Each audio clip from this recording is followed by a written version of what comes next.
Please be seated.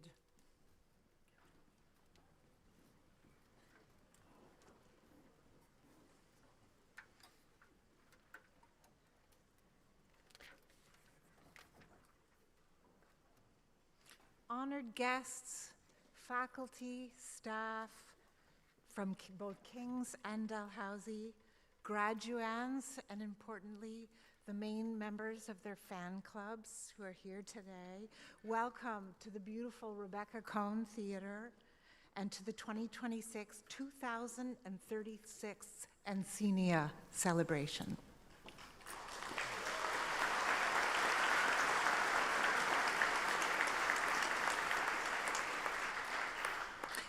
My name is Sarah Clift. I'm a professor here at the university, but more importantly for this evening or this afternoon, and it feels like one eternal day at this point, I am the clerk of convocation. So I'll be just moving things along and introducing various speakers as they happen. So first of all, we were looking forward to having Catherine Martin welcome us to the territory today. Unfortunately, she was unable to be with with us.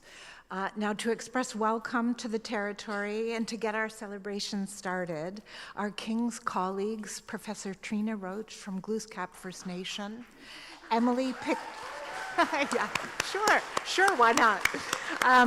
Emily Pictou-Roberts, Student Support and Outreach Coordinator from Millbrook First Nation, and Elder Anne Labillois from Dalhousie, from Eel River, have generously offered to sing the Mi'kmaq welcome song. So Wilalia, Trina, Anne, and Emily.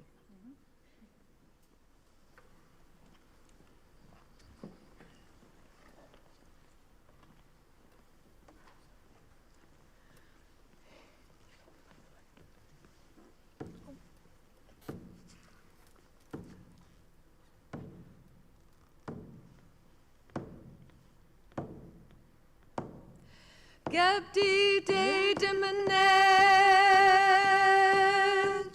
dan delio noti, nigga much to mawi danet. Gepti de demenet, dan wedabik sulti, nigga much dood, hey abana madotinej, hey abana madotinej, dan gisu deligalug, sigu siskamu, way ha hey oh, way oh, way ha.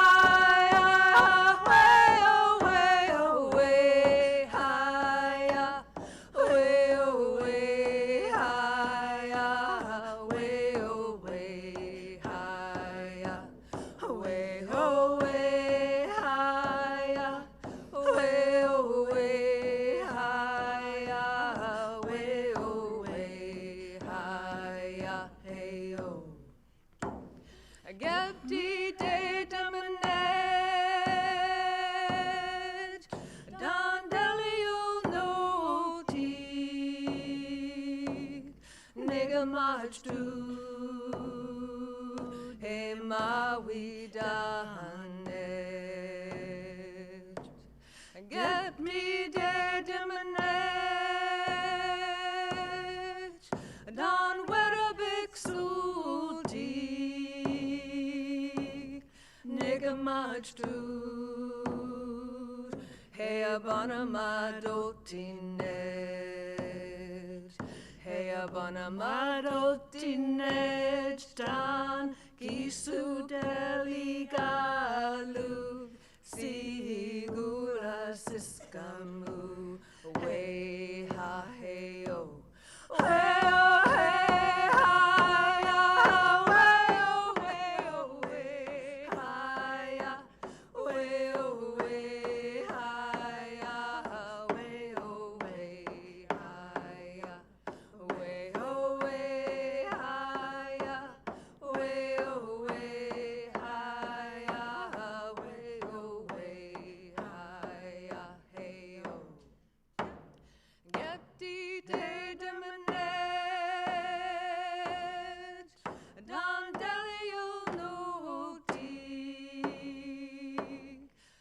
Much to a mawi danet. Get me de demenet, dan with a big sulti, nigga much to hey abana madotinej, hey abana madotinej, dan gisu deligalug, sigula siskamu, way ha hey oh, way oh way ha ya, way oh way oh way ha ya, way oh way ha ya, way oh way ha ya, way oh way ha ya.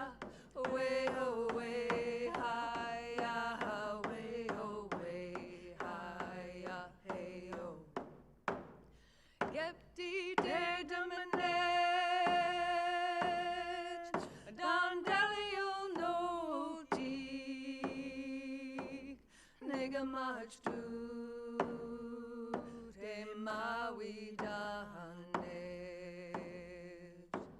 Get me de manage, done with a big suji. Nigga much do hey abana madotinage.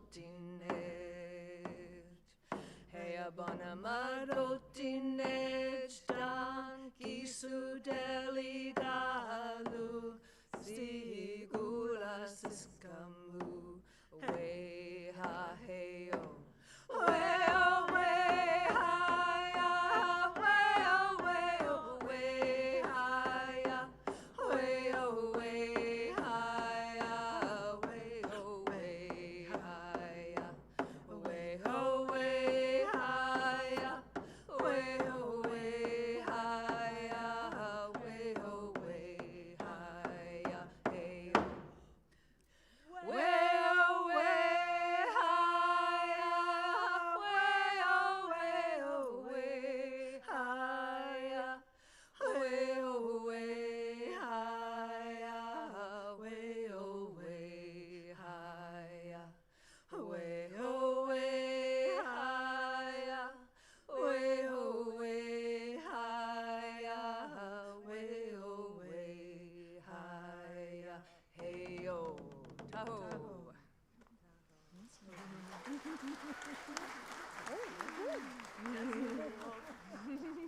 Lovely. Love you.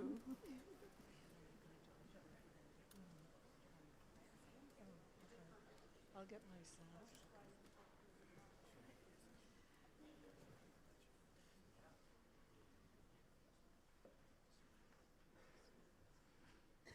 Kwe.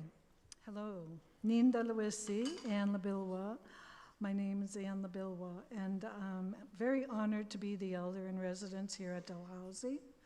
And I just want to say congratulations to all the students. Oh my gosh, what a wonderful job you have done. And you're going to go out into the world and just spread light everywhere. And I want to say congratulations to the families that have gotten them here, because they wouldn't be here without you. And welcome to Mi'kma'ki, also the land of the Mi'kmaq people. So I want you to just take a moment. We're going to just take a brief moment to just close your eyes and just take a breath. So let's try that. Just close your eyes and just take a breath in, and then release that breath. Take that breath in, and release that breath, and release your shoulders, and let all the anxiety and everything that has gotten you here and what you expect to happen after, just let it all be. You belong here. You are part of creation. And for that, there's so much to be grateful for. So now it's very brief, and you can bring yourself back into the moment. And just slowly open your eyes. And for that brief second, couple of seconds, you've allowed yourself to honor who you were created to be, and you honor all of creation and the one who gave you your breath. So again, congratulations and welcome.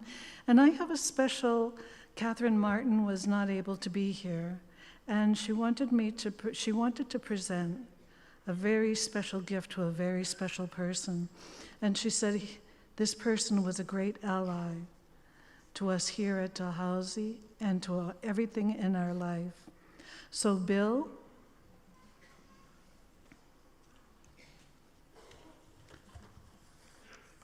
this is our sash from our community, our Mi'kmaq community. And Catherine wanted to present this to you and say thank you, Bilalian.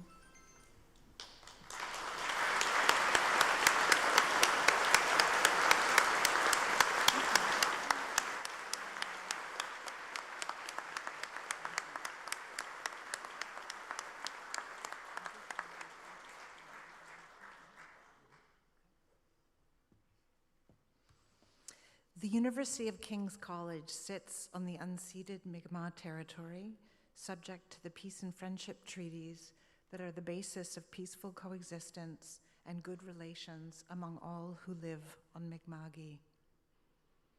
The University of King's College also recognizes the contributions and legacies of the African Nova Scotian people who have been here for over 400 years. I would now call, oh, sure.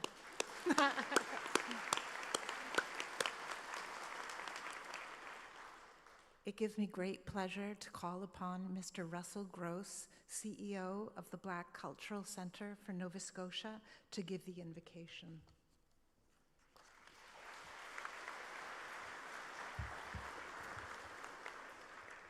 Good afternoon. As we gather for the 236th Encaenia of the University of King's College right here in Jabotuk, we pause first with gratitude. We pause for this moment of achievement, for the journeys that brought each graduate here, and for the families, friends, faculty, mentors, and communities who stood beside them every step of the way. Behind every degree is encouragement, perseverance, and belief. Today, we are also honored to be here to honor the enduring legacy of African Nova Scotians, whose history in this province spans more than 400 years. Their story is one of resilience, determination, faith, and vision. Through generations marked by enslavement, segregation, displacement, and systemic barriers, they continued to rise, to lead, to create, and to build. They transformed hardship into strength, and they opened doors when many believed they would never be opened.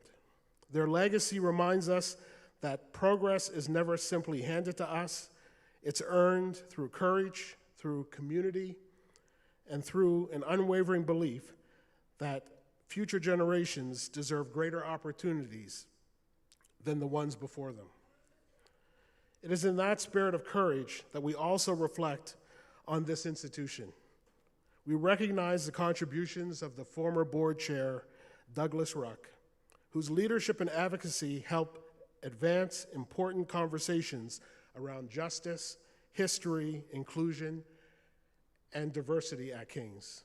We also acknowledge outgoing President and Vice Chancellor William Leahy, whose commitment to meaningful institutional change created space for deeper reflection, a space for change, stronger relationships, and a more inclusive future. And we recognize that this work continues today through the leadership that exists, and that they're committed to ensuring that King's remains a place where truth, equity, and belonging are not aspirations, but their responsibilities. As these graduates prepare to cross the stage and step into a changing world, may they carry forward not only knowledge, but wisdom, not only ambition, but compassion, not only success, but purpose. May they have the courage to challenge injustice, the humility to keep learning, and the strength to lift others as they rise. And may the perseverance, excellence, and hope that they have helped shape in this place mark this province for generations to come. May there be joy in the celebration, confidence in the future, and a shared understanding that education, when guided by humility and courage, has the power to transform lives, institutions, communities for generations to come. Thank you.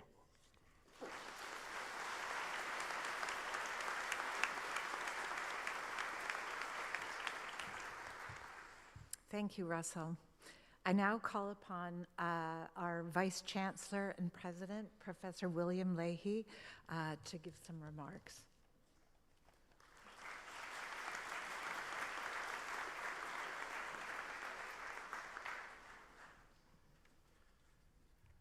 Good afternoon, everyone. Good afternoon, everyone. So you've been welcomed, beautifully welcomed, but it is also my pleasure to welcome you to the 236th Encaenia of the University of King's College, and one of the biggest crowds for Encaenia that we've had in a very, very long time.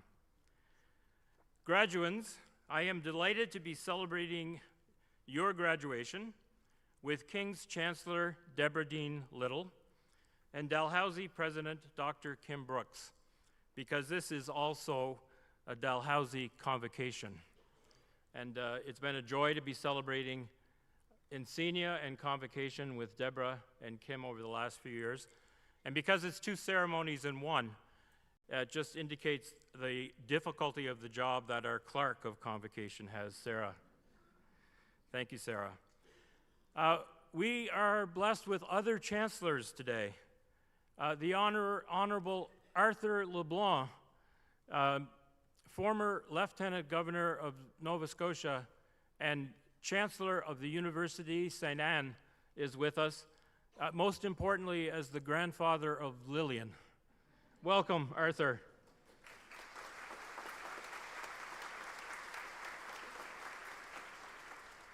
And the Chancellor of Carleton University, Nick Nanos, is here.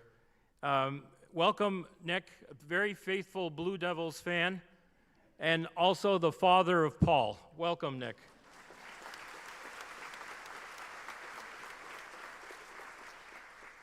I confess that at my first Encaenia, I may have told the class of 2016 that they would always be my favorite graduating class.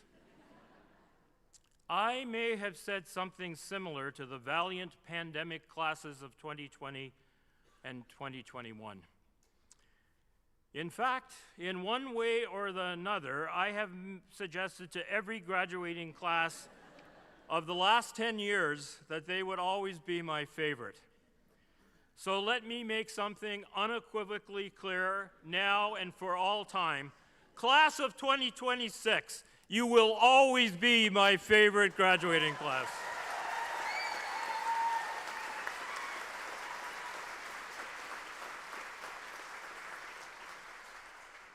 The goal of all of us here to celebrate you, to paraphrase the legend Bob Dylan, is to make you feel our love.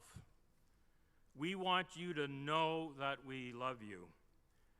Guests of the graduates, colleagues, let's show our love for the formidable class of 2026 by giving them the ovation they deserve and will remember. Let's rise up for a great ovation.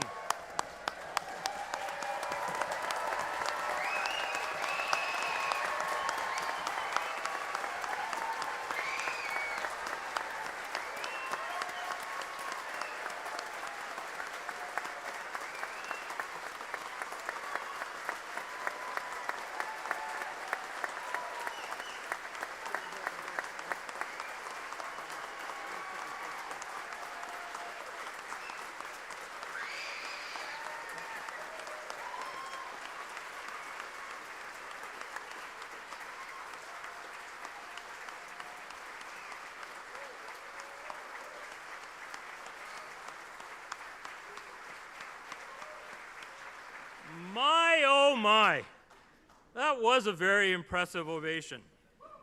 Yes, indeed, graduands, it does seem you are deeply loved and greatly admired. And I know you are bursting with love in return. Let's have you rise and hear you give your biggest ovation to your family, friends, your faculty, and your mentors, and all who have supported you.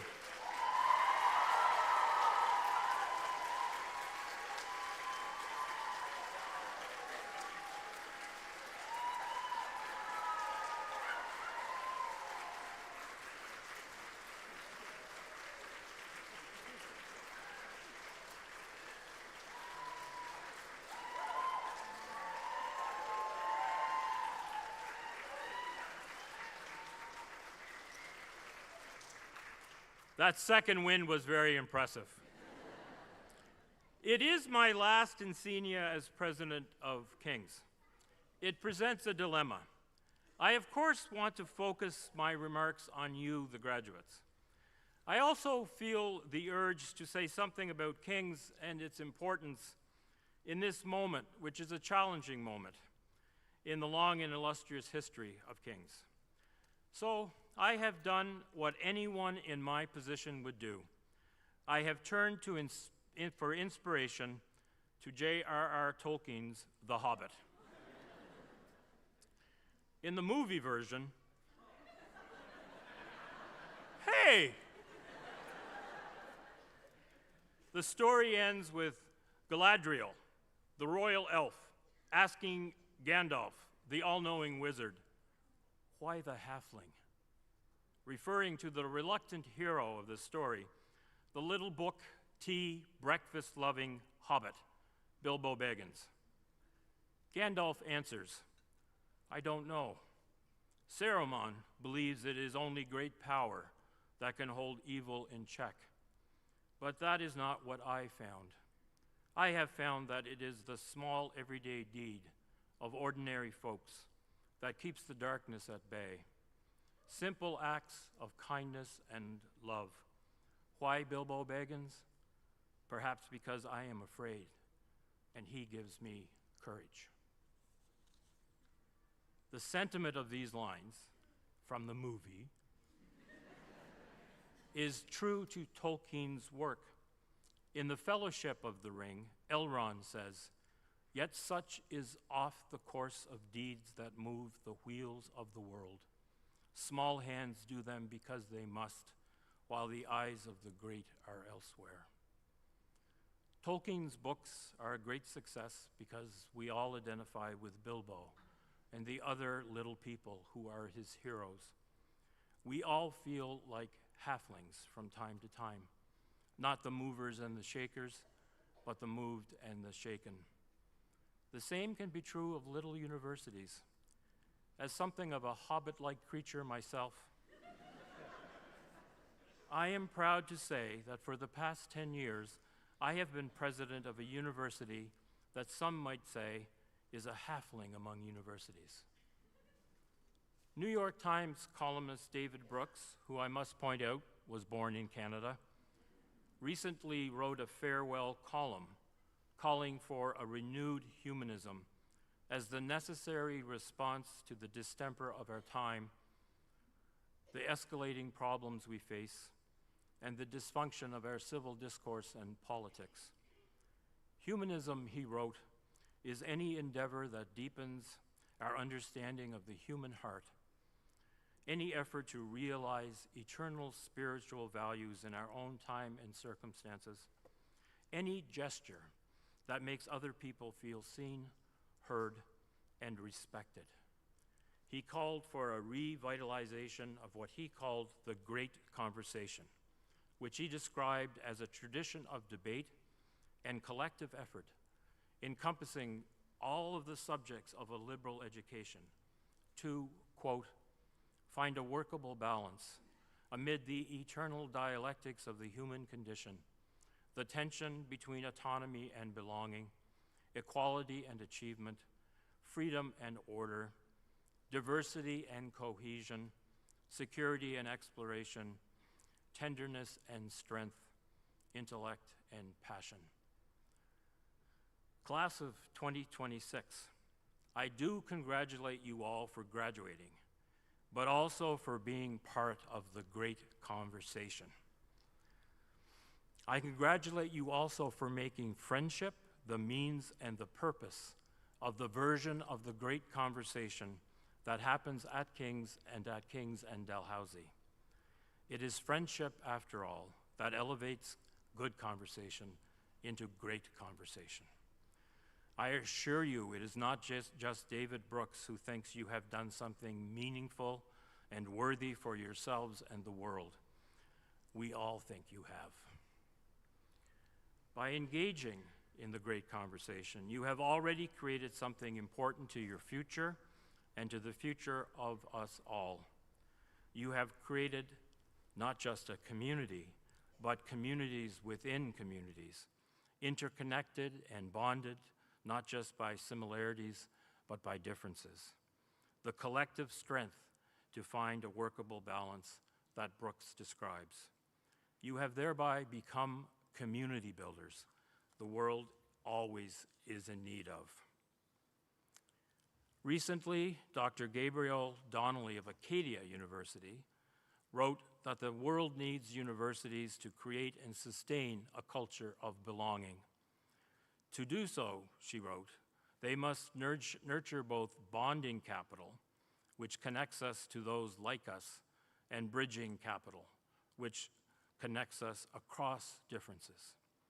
Without bridging capital, in trying times, we are more vulnerable to narrow patterns of thinking, conformity, and to the exclusion that harms the excluded and endangers us all.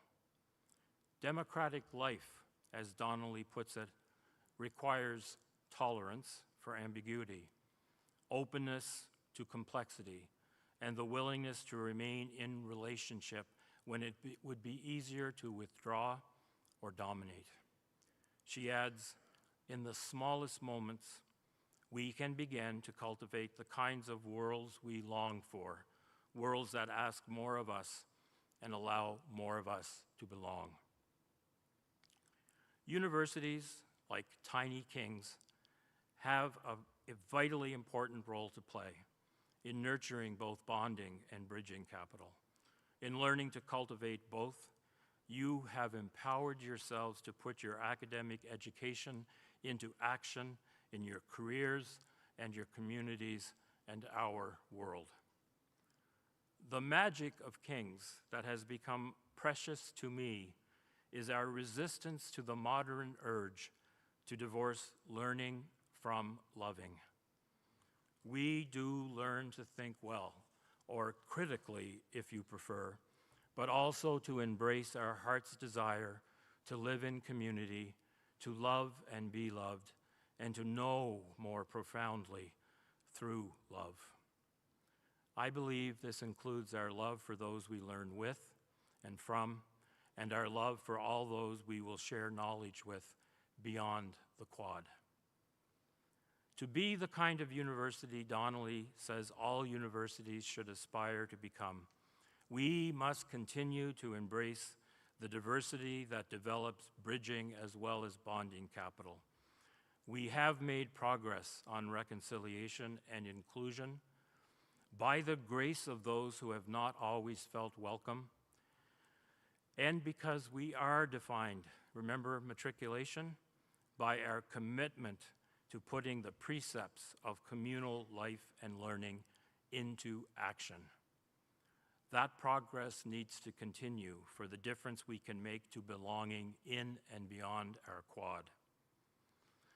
Our love must humbly keep company with our doubts about what we think we know, to ensure we are able to truly hear and understand each other, as Donnelly says, across our differences. The poem, The Place Where We Are Right, by Yehuda Amichai, puts it this way: from the place where we are right, flowers will never grow in the spring. The place where we are right is hard and trampled like a yard. But doubts and loves dig up the world like a mole, a plow, and a whisper will be heard in the place where the ruined house once stood. The subjects we study to earn an arts, journalism, science, or fine arts degree cannot save us any more than any other set of academic disciplines can. But I have come to believe, like David Brooks, and because all of you, that we probably cannot be saved without them. What Christian Wyman has written of poetry is true of all the fields of study and creativity we celebrate today. They allow us to more fully inhabit our lives and the world so that we might be less apt to destroy both. In the novel version of The Hobbit, the story ends with Gandalf telling Bilbo, "You are a very fine person, Mr. Baggins, and I am very fond of you, but you are only quite a little fellow in a wide world after all. to which Bilbo responds with a laugh, "Thank goodness." In the end, we are all little people in a wide world. But like Bilbo, we have the potential to be the very kind of little people who can, in community with each other, through simple acts of kindness and love that give courage, keep the darkness at bay, and allow the flowers to grow. Class of 2026, congratulations on all you have already accomplished and contributed. As you go out into the great wide world, think from time to time of all of us in this room together on this day for you. We are with you always. Congratulations.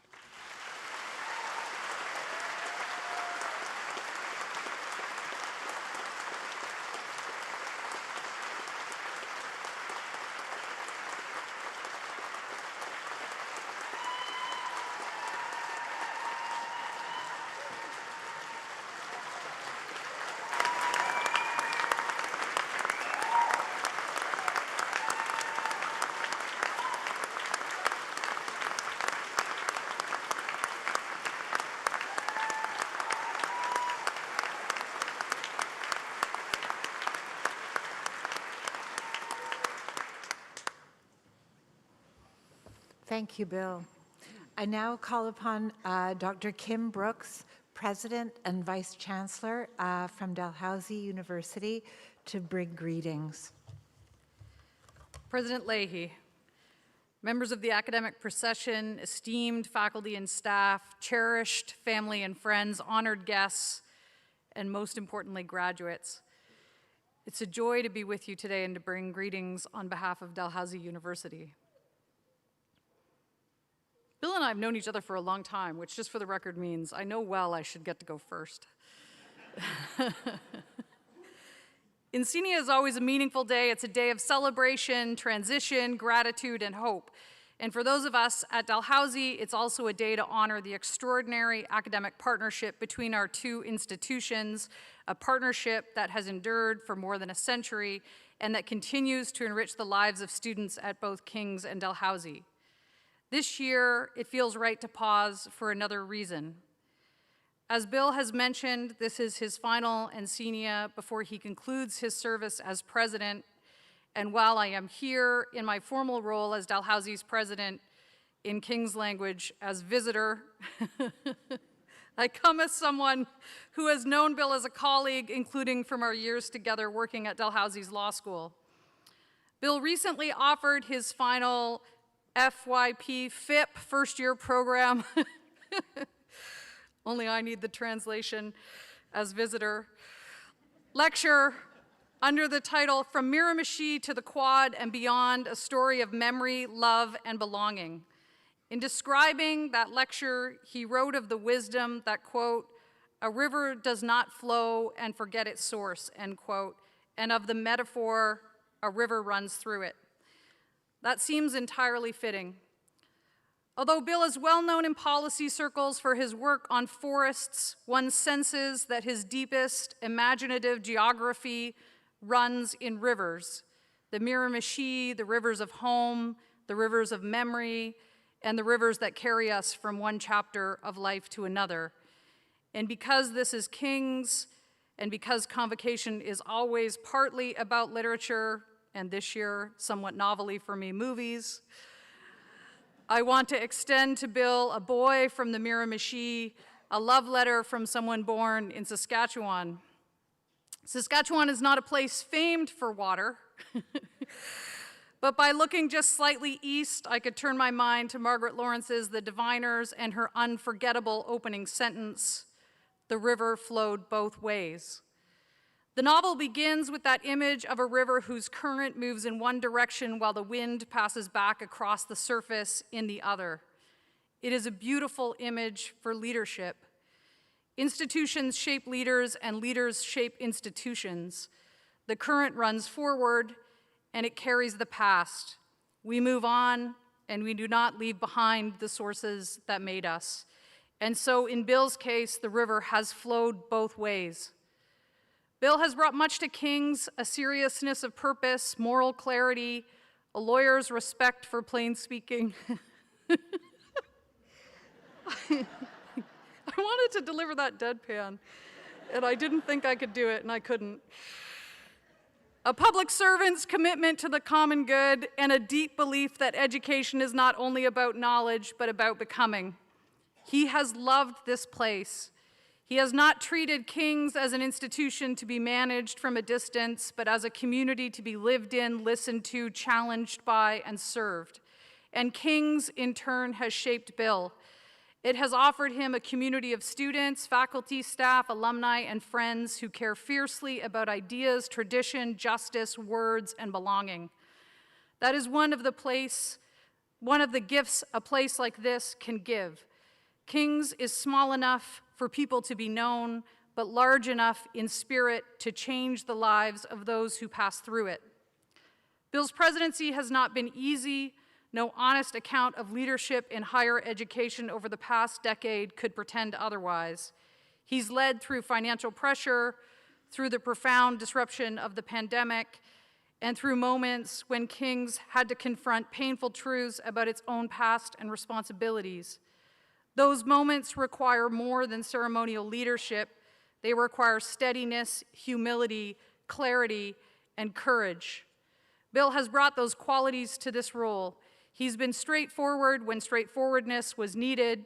He has led with dignity when the issues are hard, and he has been fiercely committed to the work of making King's a more inclusive, welcoming, and honest community, especially for students and communities who have not always experienced universities, and King's in particular, as places built for them. That work is never complete, but it has been at the center of his leadership. Most recently, Bill and I had the privilege of celebrating the 100th anniversary of the King's Dalhousie Association. That relationship, too, is a river that flows both ways. King's and Dalhousie are distinct institutions, each with its own history, traditions, and identity. But for more than a century, our students, faculty, ideas, and aspirations have moved between us. The relationship has strengthened both places. It has allowed students to be part of something rare in Canadian higher education, a partnership that honors difference while making possible a deeper shared experience. Graduates, many of you have lived that relationship. You have crossed streets, campuses, disciplines, and communities. You've learned at King's and at Dalhousie. You've been formed by the spirit of this place and by the broader academic community of which it is part. And now the river's flow continues. You leave here today not as the same people who arrived. You carry King's with you in your friendships, questions, habits of thought, sense of justice, love of language, and willingness to sit with complexity. The river has flowed both ways. You have changed King's. You have added your voices, your arguments, your laughter, your courage, your doubts, your discoveries, your weird costumes, and your hopes to the life of this place. That is what education does at its best. It forms us, and we want to form it in return. So today, on behalf of Dalhousie, I want to congratulate and thank you. And I want to thank Bill. Bill, thank you for your service to King's, to Dalhousie, and to our shared students, and to higher education in Nova Scotia. Thank you for your seriousness of purpose, your devotion to this community, and your belief that universities should help people become more thoughtful, more just, more courageous, and more fully themselves. Graduates, this is your day. Celebrate it fully. Remember the people who helped you to arrive here. Honor the sources that brought you to this moment. And as you move into the world beyond King's, may you carry this place with you, and may your river flow both ways.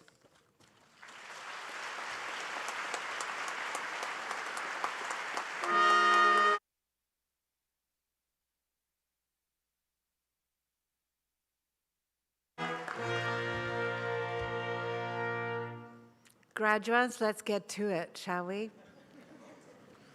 Professor Pauline Dakin, Assistant Professor of Journalism at the University of King's College, will now present the candidates for the degree of the Bachelor of Arts to Dr. Kim Brooks. President Brooks, I have the honor to present to you the following candidates who have fulfilled the requirements for the degree of Bachelor of Arts. By the powers vested in me by the Senate of Dalhousie, I confer the degree of Bachelor of Arts on the following candidates.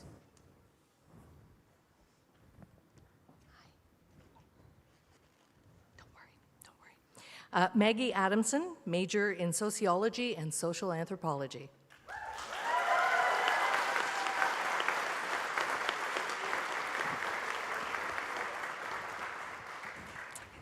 Olivia Linda Michael Adlam, Bachelor of Arts, major in English with a minor in history.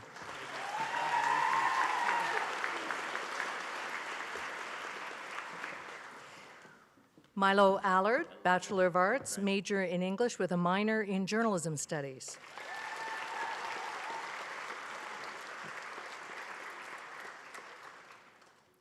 Ellie Anderson, Bachelor of Arts, double major in political science and religious studies.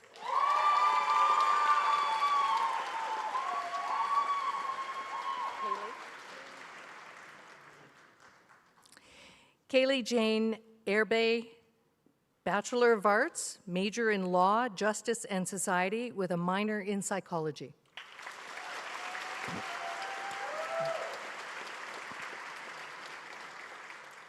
M. Aruda, Bachelor of Arts, major in Cinema and Media Studies.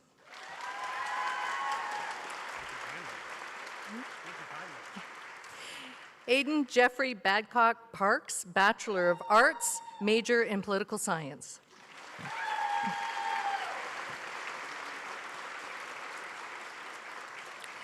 Noah Reed Baird, Bachelor of Arts, major in English.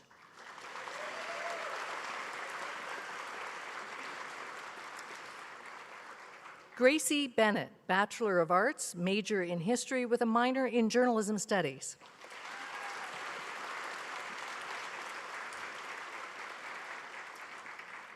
Chloe Addison Bernardini, Bachelor of Arts, major in Psychology with a minor in Philosophy.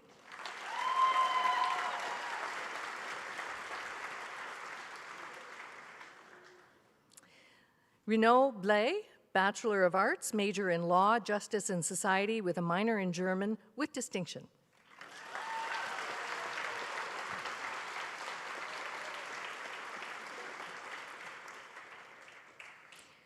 Nick Bunyan, Bachelor of Arts, major in English.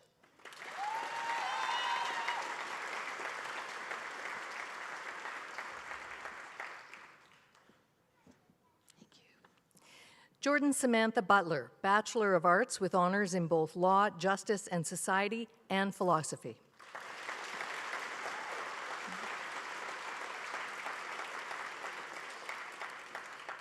Jonah Daniel Cameron, Bachelor of Arts with honors in Psychology, first-class honors.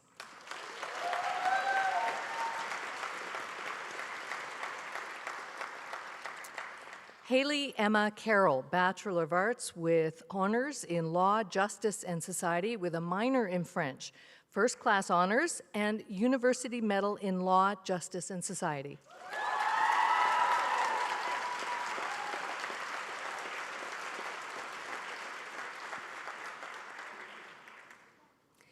Georgia Kate Dennis Chernin, Bachelor of Arts.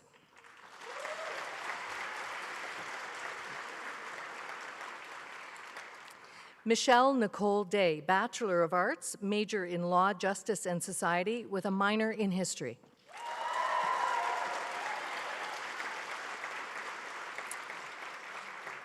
Madeline Digby, Bachelor of Arts with honors in Political Science, first-class honors.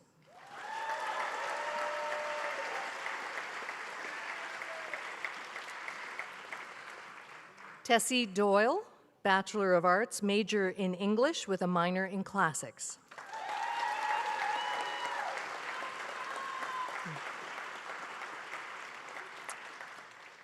Catherine Marie Duncanson, Bachelor of Arts, double major in English and Creative Writing.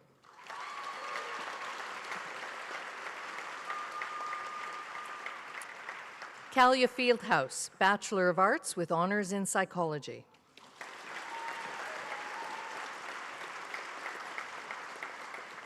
Jonah Folkman, Bachelor of Arts with honors in classics, first class honors.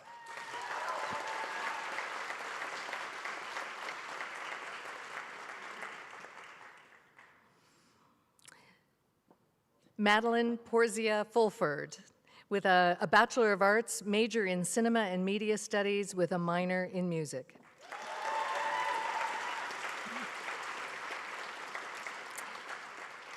Earl Gertler, Bachelor of Arts, with a minor in Religious Studies and a certificate in Jewish Studies.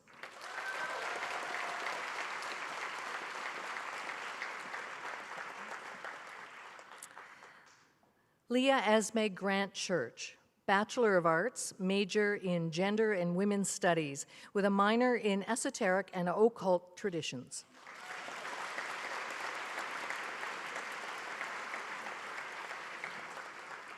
Leah Haynes, Bachelor of Arts, with honors in Social Anthropology, with a minor in Gender and Women's Studies, first class honors. Sydney Mary Ellen Haynes, Bachelor of Arts, major in English with a minor in History.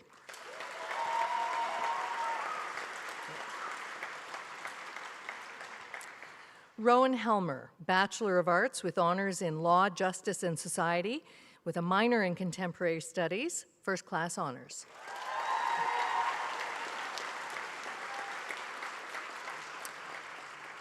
Jackson Glenn Hirschman, Bachelor of Arts, major in Political Science.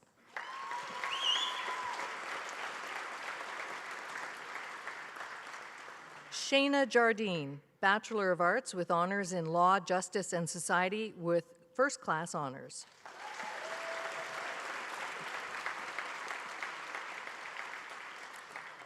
Petra Jane Jessam, Bachelor of Arts, major in Law, Justice, and Society with a minor in Environment, Sustainability, and Society with distinction.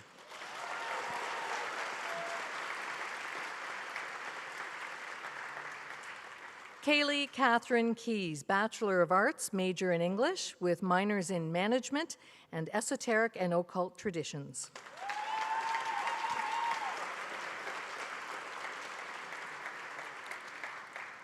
Maria Camus, Bachelor of Arts, double major in Sociology and Social Anthropology and Creative Writing.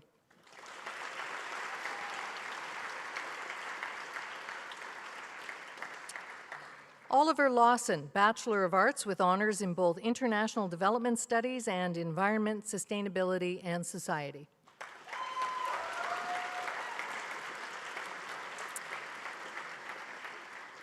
Jesse Phoenix Liddell, Bachelor of Arts, major in English with a minor in Sociology and Social Anthropology with distinction.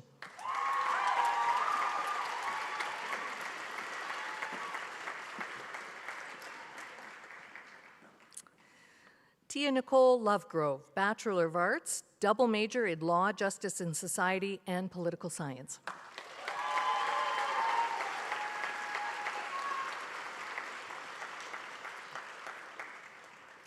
Thomas McEachran, Bachelor of Arts, major in Political Science.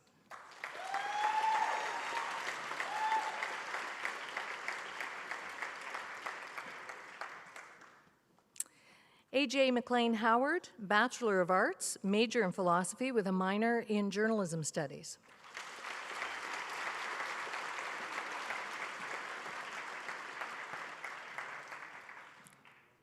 Lilith Kirk, Bachelor of Arts, major in Psychology with a minor in Early Modern Studies.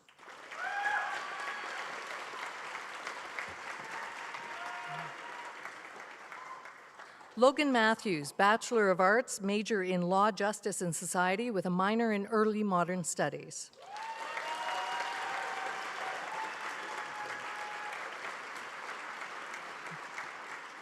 Gabrielle Augustus Mayer, Bachelor of Arts, major in Law, Justice, and Society with a minor in History.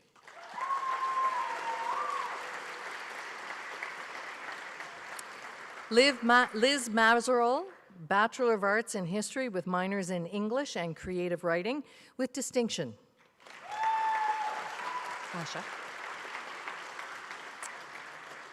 Asha Pai McDonald, Bachelor of Arts with honors in social anthropology.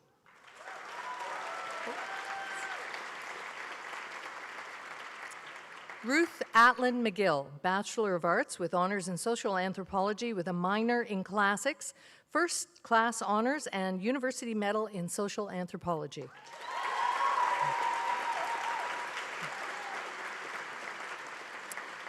Maria Marr, Bachelor of Arts, major in sociology and social anthropology with a minor in law, justice, and society.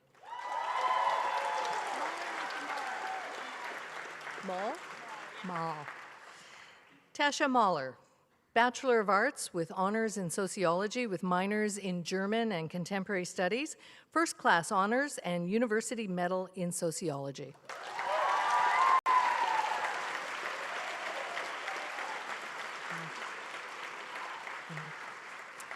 Emmy Grace Morin, Bachelor of Arts with distinction.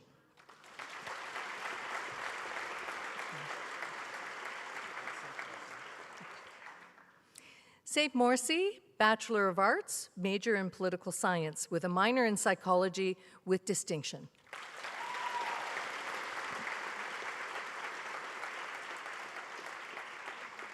Mackenzie Flowers, Bachelor of Arts, major in psychology with a minor in theater.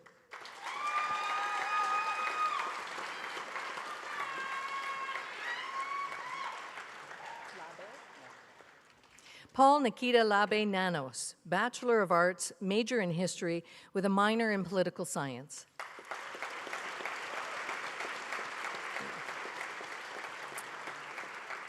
Kira Newcomb, Bachelor of Arts, major in English with a minor in classics.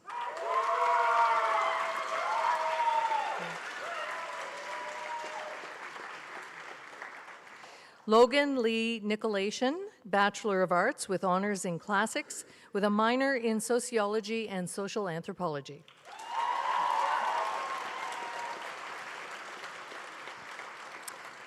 Satish Patel, Bachelor of Arts, major in history with a minor in classics.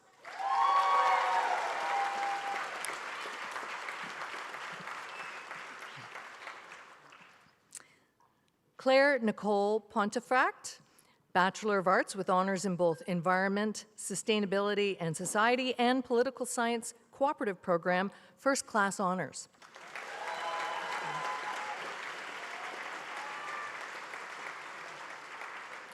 Mira Ilana Poslins, Bachelor of Arts with honors in political science. Eric Dennis, gold medal and first class honors.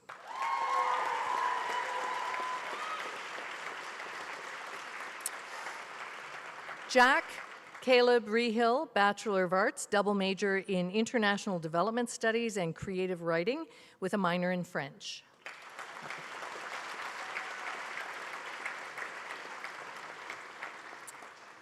Emily Joy Reed, Bachelor of Arts, major in History with a minor in Early Modern Studies.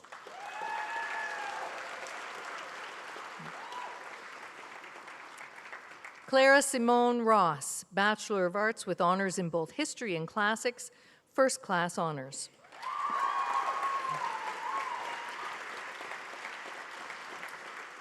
Kindred Scott Strong, Bachelor of Arts, double major in History and Gender and Women's Studies.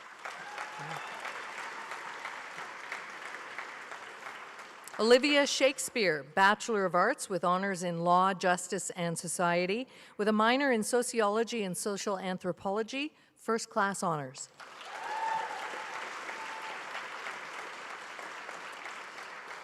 Samantha Ariel Sherman, Bachelor of Arts with honors in both Political Science and History, first class honors.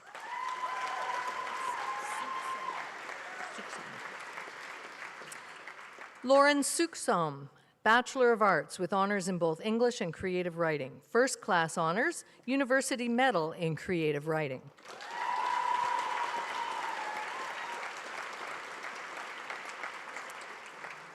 Mie Stewart, Bachelor of Arts, double major in Environment, Sustainability and Society and Creative Writing with a minor in Journalism Studies.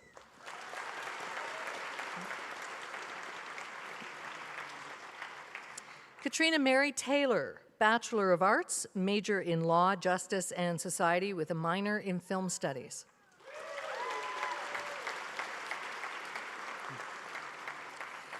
Olivia Temple, Bachelor of Arts, double major in History and German, with distinction, University Medal in German, Certificate in Heritage Studies, Certificate in Art History and Visual Culture.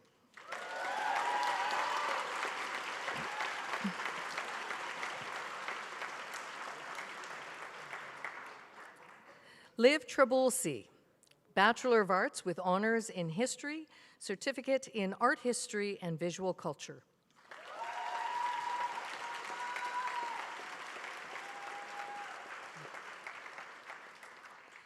Cesar Augusto Valera, Bachelor of Arts, major in History with a minor in Journalism Studies.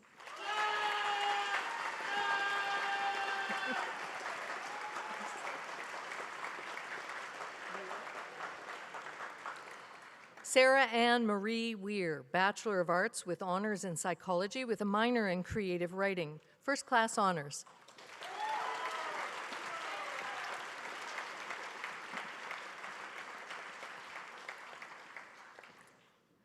Tarkan Osler Robel, Bachelor of Arts with honors in Classics, first class honors, University Medal in Classics.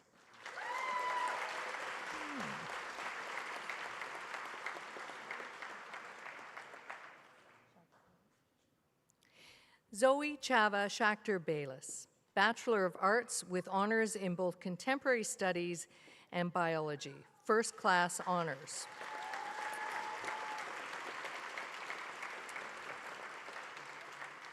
President Brooks, that concludes the list of those candidates who are here today to receive the degree of Bachelor of Arts.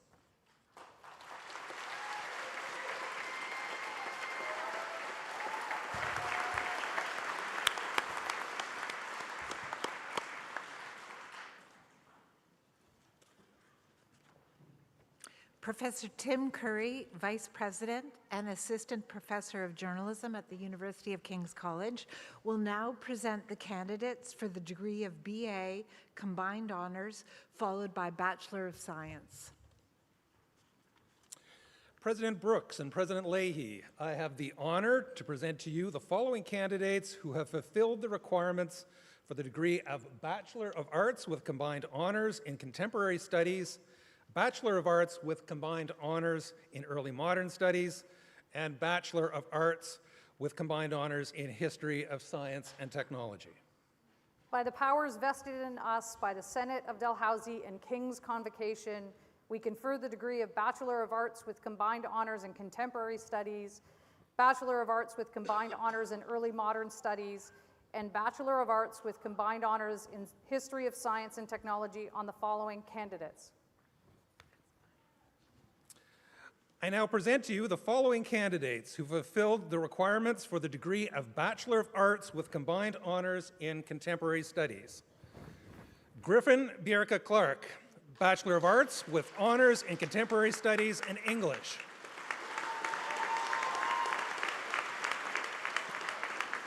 Dorothy Frances Wilson Cook, Bachelor of Arts with Honors in Contemporary Studies and Political Science, first class honors.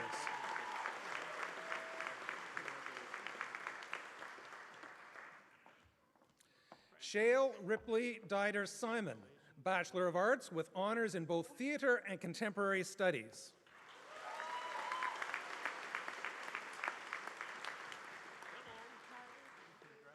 Colin Gordon Hutchison, Bachelor of Arts with honors in both cinema and media studies and contemporary studies. First class honors.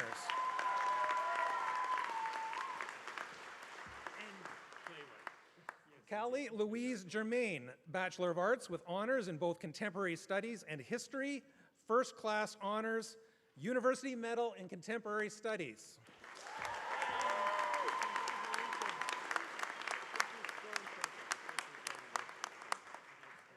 Lauren Marie Connick, Bachelor of Arts with honors in both contemporary studies and history, first class honors.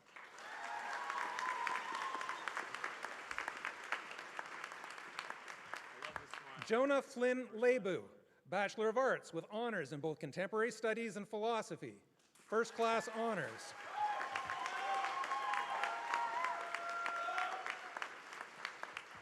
Bonnie Elliott Lennox, Bachelor of Arts with honors in both cinema and media studies and contemporary studies.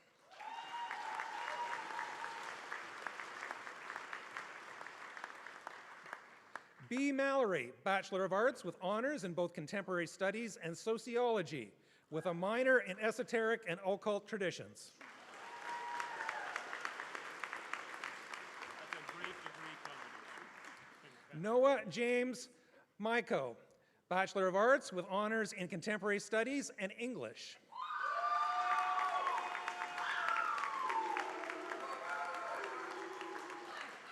Congratulations. Quinn O'Brien, Bachelor of Arts with honors in both contemporary studies and philosophy.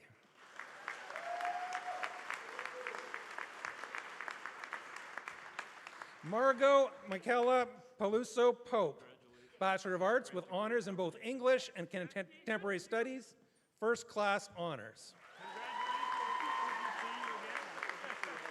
Well done. President Brooks and President Leahy, that concludes the list of candidates. I now present to you the following candidates who fulfilled the requirements of the degree of Bachelor of Arts with combined honors in early modern studies. Zephyr Atkins Mitra, Bachelor of Arts with honors in both classics and early modern studies, first-class honors. What a magnificent outfit. Never disappoint. Congratulations. Caroline Ann Jones, Bachelor of Arts with honors in both early modern studies and history with a minor in classics, first-class honors.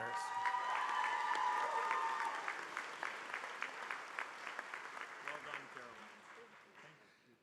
Sarah Siobhan Ryan, Bachelor of Arts with honors in both early modern studies and history with a minor in Spanish, first-class honors.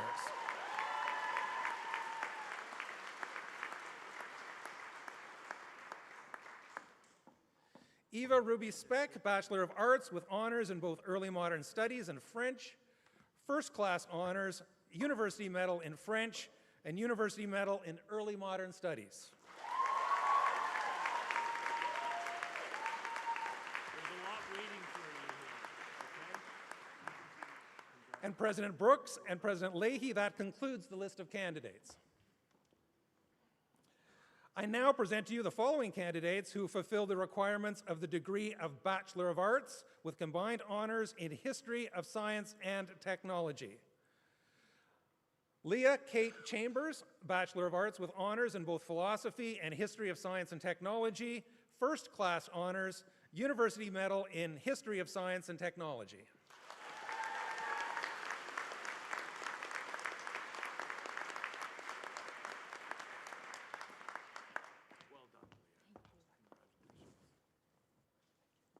Grace Elander, Bachelor of Arts with honors in both History of Science and Technology and Environment, Sustainability, and Society.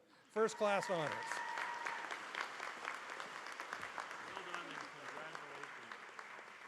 Rosemary Price Digby, Bachelor of Arts with honors in both History of Science and Technology and Psychology.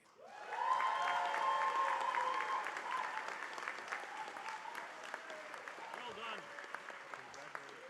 President Brooks and President Leahy, that concludes the list of candidates.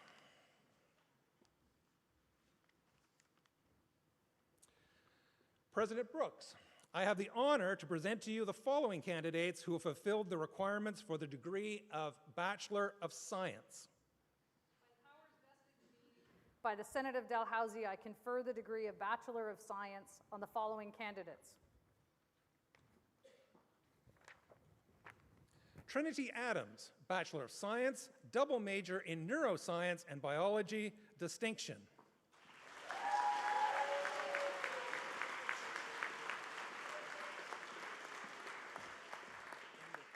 Thomas Ming-Jae Yip Ashton, Bachelor of Science, major in Microbiology and Immunology, distinction. Thank you. Liam Gabriel Benja, Bachelor of Science with honors in environmental science, first class honors.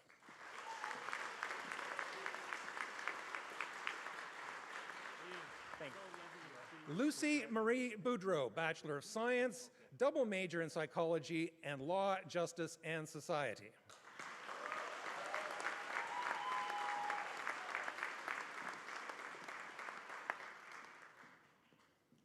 Georgia Ann Mano Brady, Bachelor of Science, double major in ocean sciences and marine biology, distinction.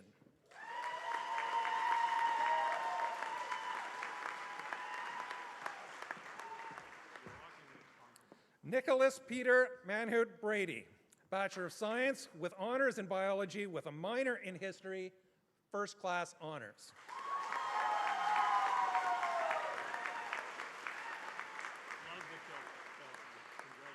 Liam Matthew Cullings, Bachelor of Science, major in biology with a minor in geography.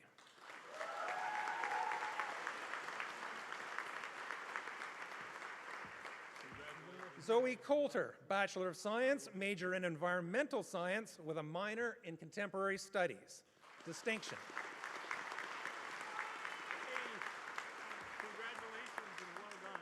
Okay. Elle Crilly, Bachelor of Science with honors in biology with a minor in neuroscience. First class honors. Well done, Elle. Thank you. Congratulations. Jai Stanley Consuelo, Willix, Bachelor of Science, double major in physics and mathematics. Distinction.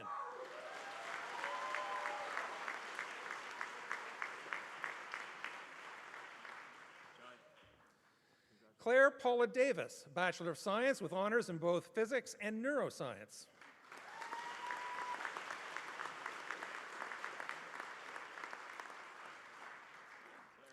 Ben Disney, Bachelor of Science, major in biology, minor in history of science and technology.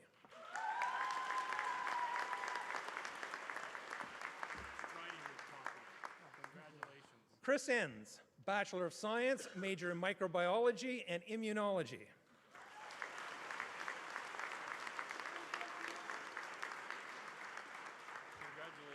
Katie Hagopian, Bachelor of Science, double major in ocean sciences and marine biology.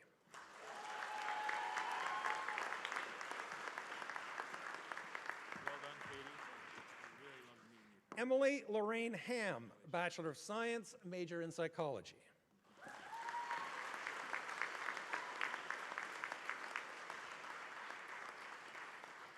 Megan Byers Ham, Bachelor of Science.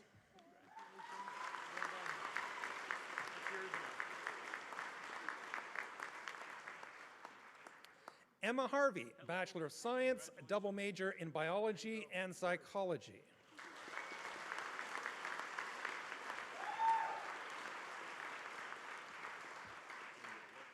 Sophia Herbert Forrest, Bachelor of Science with honors in psychology with a minor in biology, first class honors. Congratulations and well done. Lillian LeBlanc, Bachelor of Science, major in biology with a minor in music.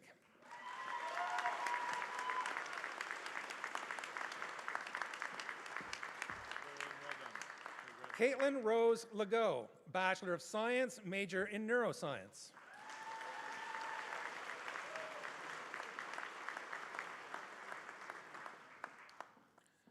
Alyssa Brooke Lutz, Bachelor of Science, major in psychology with a minor in health studies.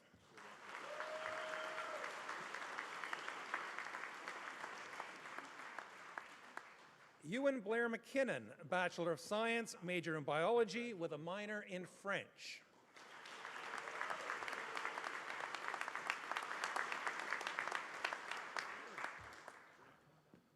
Lauren Alia Reed, Bachelor of Science, major in biology.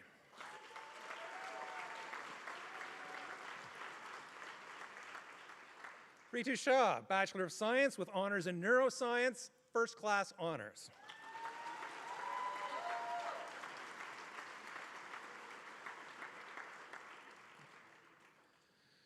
Jonah Joseph Sisko, Bachelor of Science, major in psychology.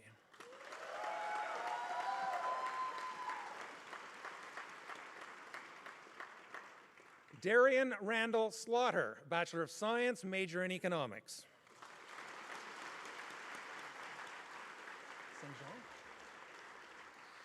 Catherine Jane St. Jean, Bachelor of Science, double major in Economics and Statistics with a minor in Biology.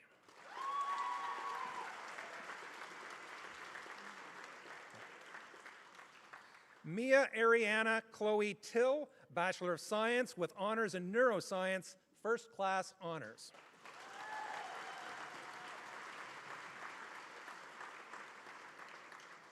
Nicholas Clayton Todd, Bachelor of Science with honors in Physics and Mathematics with a minor in Chemistry.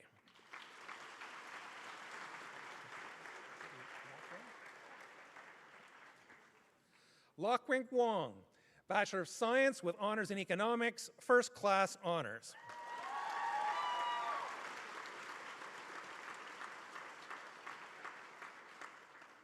And President Brooks, that concludes the list of those candidates who are here today to receive the degree of Bachelor of Science.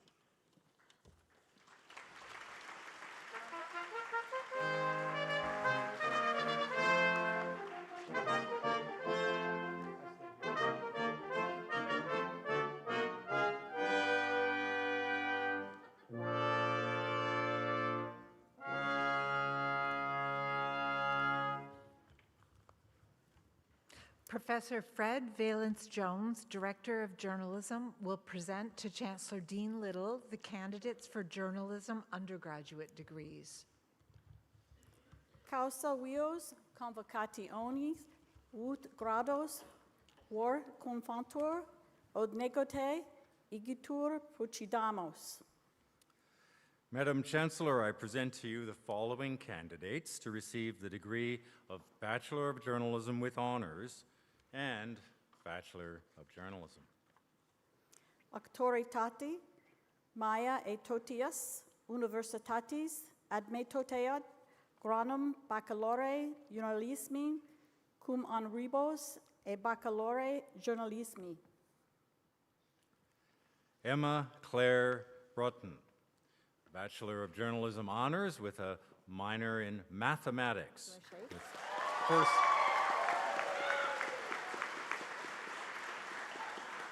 With first class honors. Emily Doreen Conahan, a Bachelor of Journalism honors.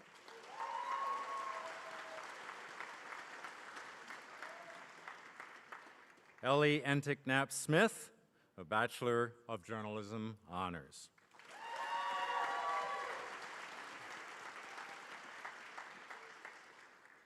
Marielle Godfrey, Bachelor of Journalism honors, with first class honors.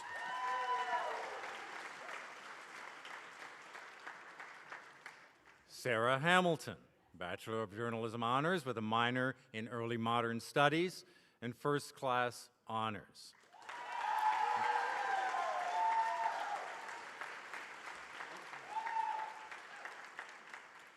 Samuel Joseph Hod, Bachelor of Journalism honors with a minor in political science.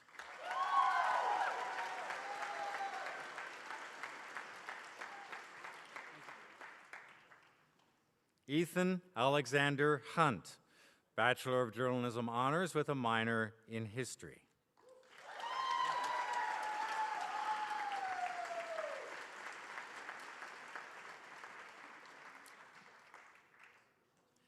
Jenna Marie Olson, Bachelor of Journalism honors with a minor in International Development Studies and first class honors.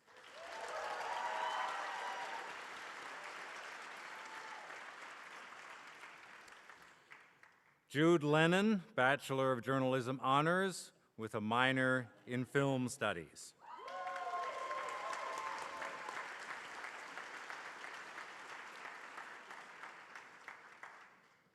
Jake Frederick Piper, Bachelor of Journalism honors with a minor in Political Science.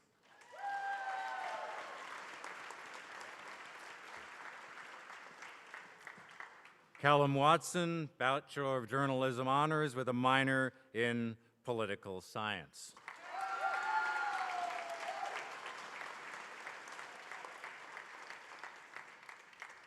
Madam Chancellor, that concludes the list of candidates. I now present you the following candidates who have fulfilled the requirements of the degree of Bachelor of Journalism. Barley Burns, the Bachelor of Journalism.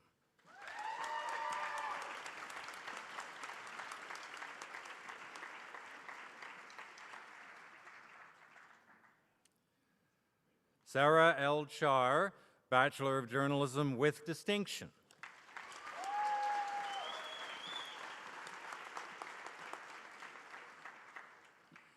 Katie Kaiser, Bachelor of Journalism with distinction.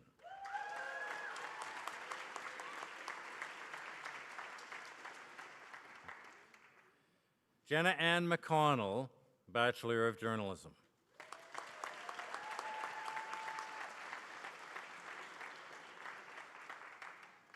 Luke Clark McNabb, a Bachelor of Journalism.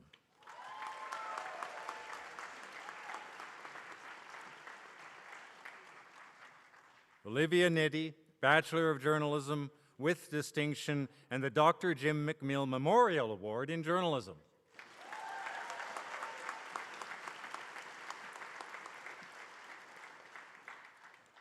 Madam Chancellor, that concludes the list of candidates.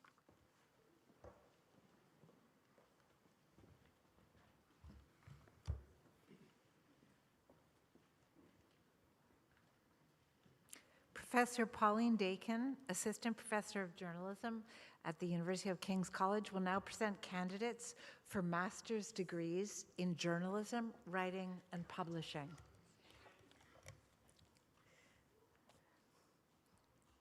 President Brooks and President Leahy, I present to you the following candidates to receive the degree of Master of Journalism.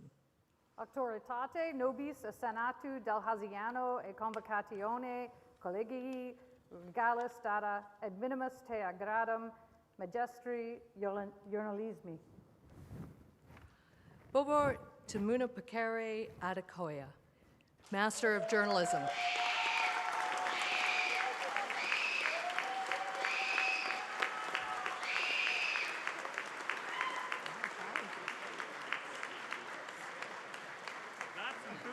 Lindsay Alexandra Mainville Catre, Master of Journalism.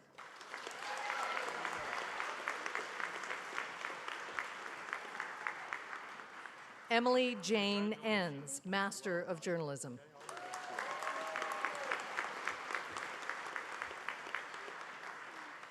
Lou Fan, Master of Journalism.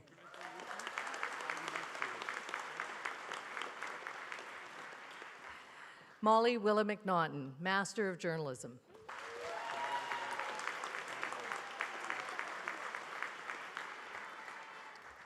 Caitlin Kennedy McNeil, Master of Journalism.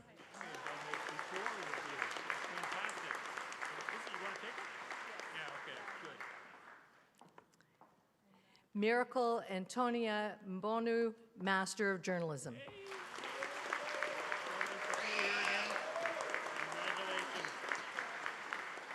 Jacqueline Erica Newsom, Master of Journalism.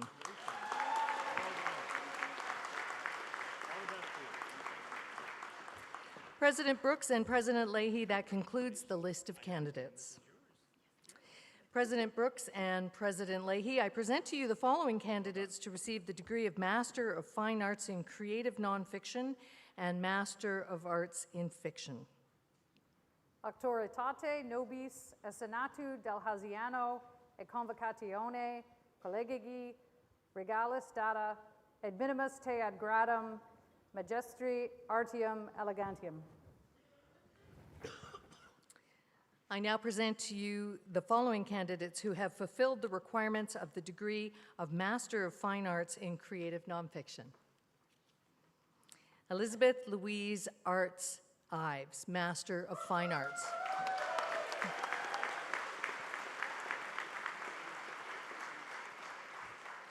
Allison Bate, Master of Fine Arts.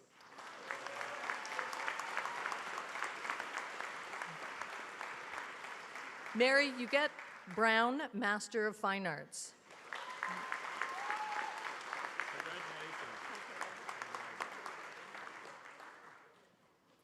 Anandi Carol Woolery, Master of Fine Arts.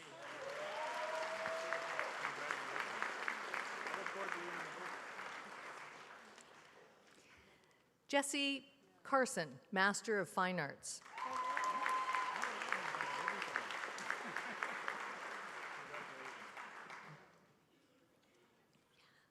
Trina Louise Chapman, Master of Fine Arts.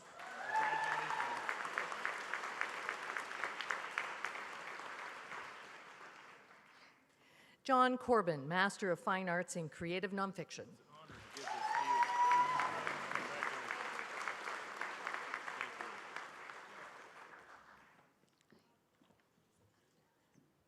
Arundhati Dara, Master of Fine Arts.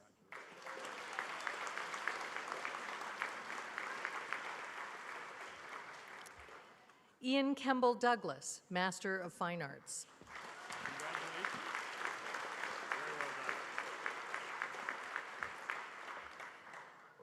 Kimberly Falk, Master of Fine Arts. Thank you. Congratulations. Well done.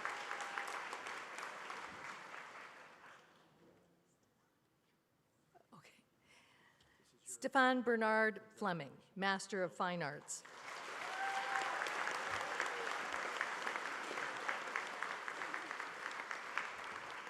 Nancy Marie Ford, Master of Fine Arts. And winner of the Canada Graduate Research Scholarship at the master's level.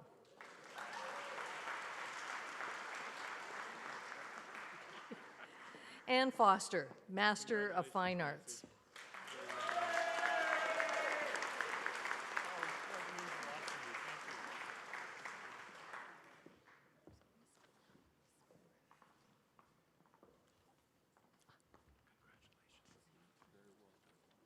Okay. Hi. Thank you.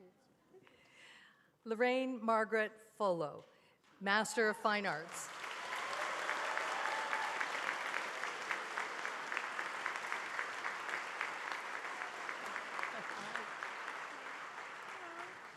Sandra Ingram, Master of Fine Arts.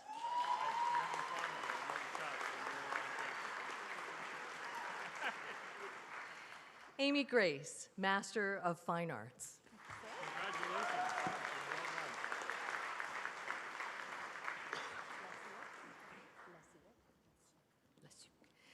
Ellen Lesuc, Master of Fine Arts.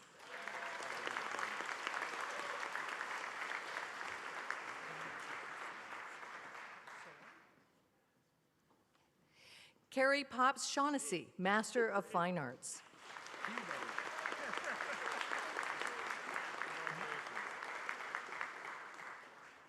Pat Lorraine Price, Patricia Lorraine Price. Congratulations. Okay, Master of Fine Arts.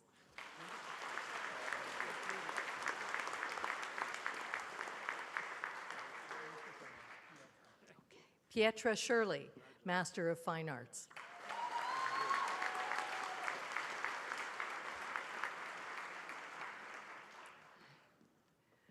Shelley Kathleen Thomas, Master of Fine Arts.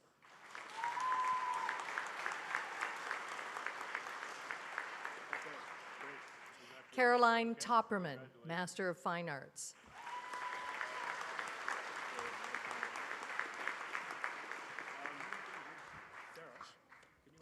Thank you. Peter John Rowland Winfield, Master of Fine Arts.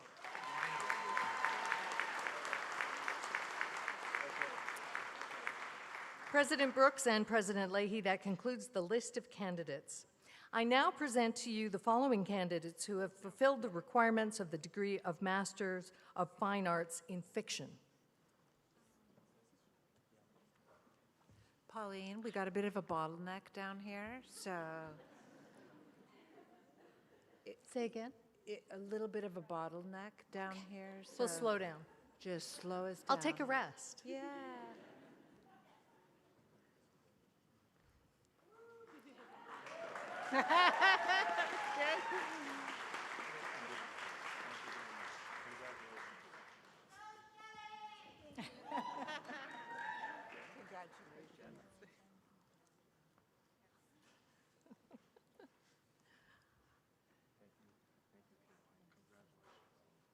These things happen. It's always the MFAs.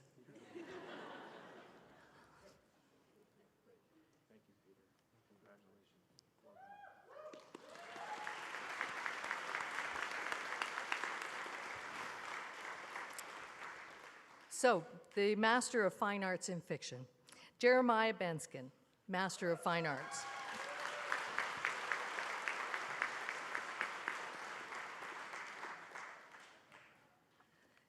Karen DeBleek, Master of Fine Arts.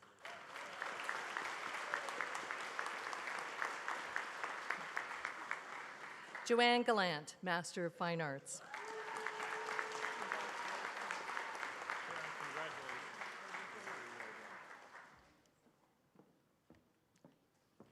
Kelly Ann Griffiths, Master of Fine Arts.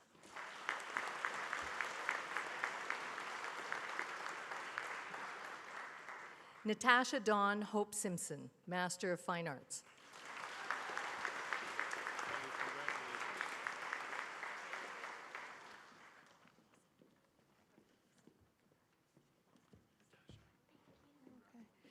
Barbara Ann LeBlanc, Master of Fine Arts.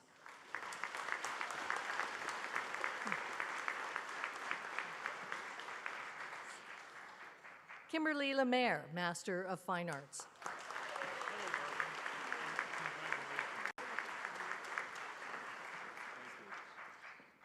Julie Ann Luoma, Master of Fine Arts.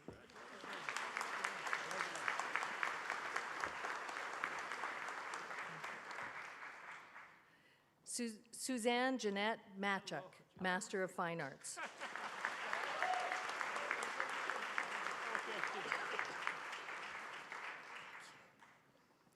Sarah Jane Moses Karunzus, Master of Fine Arts.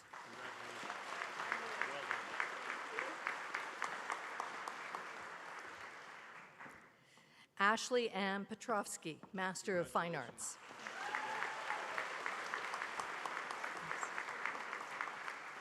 Lindsay Thomas, Master of Fine Arts.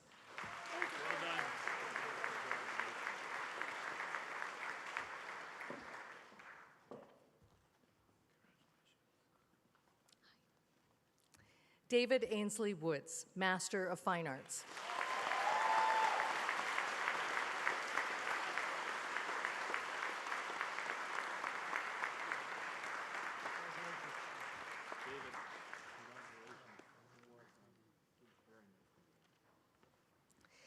President Brooks and President Leahy, that concludes the list of candidates.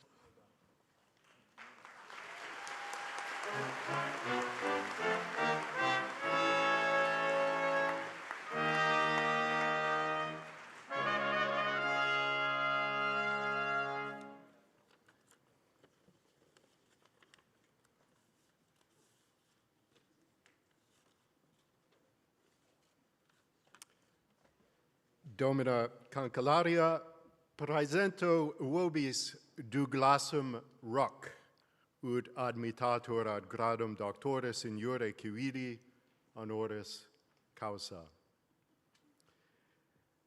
At the midpoint of a long, multifaceted, and illustrious career, Douglas Ruck assumed the role of Nova Scotia's ombudsman. While it may be impertinent to single out one position title out of the many he has held, the Swedish word ombudsman has accrued a semantic range in English that maps beautifully onto Mr. Ruck's record of accomplishment. Essentially, the ombud is an official who independently reviews, receives, investigates, and resolves complaints against some institution of power. Often their analysis aims at discovering systemic problems that impinge on basic rights and privileges. They are advocates, explorers, truth-tellers, and bridge builders. They manifest qualities of empathy, justice, patience, and integrity in their vocation. The seeds of these attributes were undoubtedly planted in Doug Ruck at home by his mother, Joyce, and his father, Senator Calvin Ruck, a social worker who championed causes of racial equality and whom King's awarded an honorary doctorate in 1999. The seeds will have grown to strong stalks by 1971, when Doug's peers elected him president of the KSU, and by 1972, when the graduating class chose him as their valedictorian. Doug's reputation flourished over a decade of private law practice until in 1995, he began his 5-year term as Nova Scotia Ombudsman, the first African Nova Scotian to hold the position. In that role, his lifelong advocacy for equity and human rights blossomed in his sponsorship of the province's Children's Ombudsman and his founding directorship of the Canadian Ombudsman Association. Later, his regional and national work in the field of labor and employment equity saw him chair the Unified Nova Scotia Labor Board and hold senior positions on numerous other bodies, including the Nova Scotia Labor Standards Tribunal, the Civil Service Employee Relations Board, the Public Sector Compensation Board, and the Canada Industrial Relations Board. In all his work, Doug has favored alternative dispute resolution and systemic adjustment as paths to fair, understandable, and stable change. Confrontation of systemic anti-Black racism has been a recurrent aspect of Mr. Ruck's labors. Through it, he continues his father's work. This includes promoting the legacy of the No. 2 Construction Battalion, Canada's first all-Black military unit, ensuring that the sacrifices and contributions of African Nova Scotians are remembered and honored. Two of Mr. Ruck's most recent and significant achievements are the independent reviews he led for the Nova Scotia College of Physicians and Surgeons and Barristers Society. In these sensitive assignments, Doug channeled personal history and professional expertise to produce actionable recommendations for the transformation of organizational culture and systemic justice. Mr. Ruck has been unstinting in the voluntary service he's offered to his wider communities. The Black Cultural Society, the Rotary Club, and the Duke of Edinburgh Awards are a scant few. Not surprisingly, he's received numerous decorations, including the post of honorary colonel in the Princess Patricia's Fusiliers, Dalhousie's Alumni Aurum Award, and King's own Judge J. Elliott Hudson Award. Indeed, it must be noted that for more than half a century, service to kings has been a pronounced pattern in Doug's life. The crown of this service was his chairship of our Board of Governors between 2018 and 2025, eventful years where his guidance and example helped to strengthen our culture of inclusion and academic excellence. In the first weeks of the fall term, foundation year students encounter the Nostos theme, the ancient Greek concept of the hero's homecoming after decades of trials and tests in the larger world. According to that theme, the hero uses the knowledge he has gained not to do away with the society that first nurtured him, but to refresh, strengthen, and transmogrify the place he has always loved. Madam Chancellor, Douglas G. Ruck has exemplified love of justice and equity in his service to diverse communities, including King's. I therefore ask you, in the name of King's College, to bestow upon him the degree of Doctor of Civil Laws, honoris causa. Placitne, vi convocationis ut grados doctores in iucibili confoautor in Doug Ruck. Placitne vobis domini doctoris. Placet. Placitne vobis magistri. Placet. Haec grandita concesse et supernita occassum. Shall I sit down?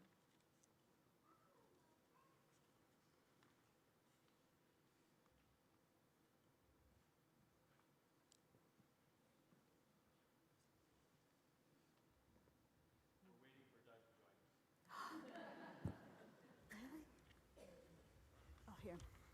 Congratulations, Dr. Ruck. Thank you, President. Congratulations, Dr. Ruck. Thank you, President Leahy.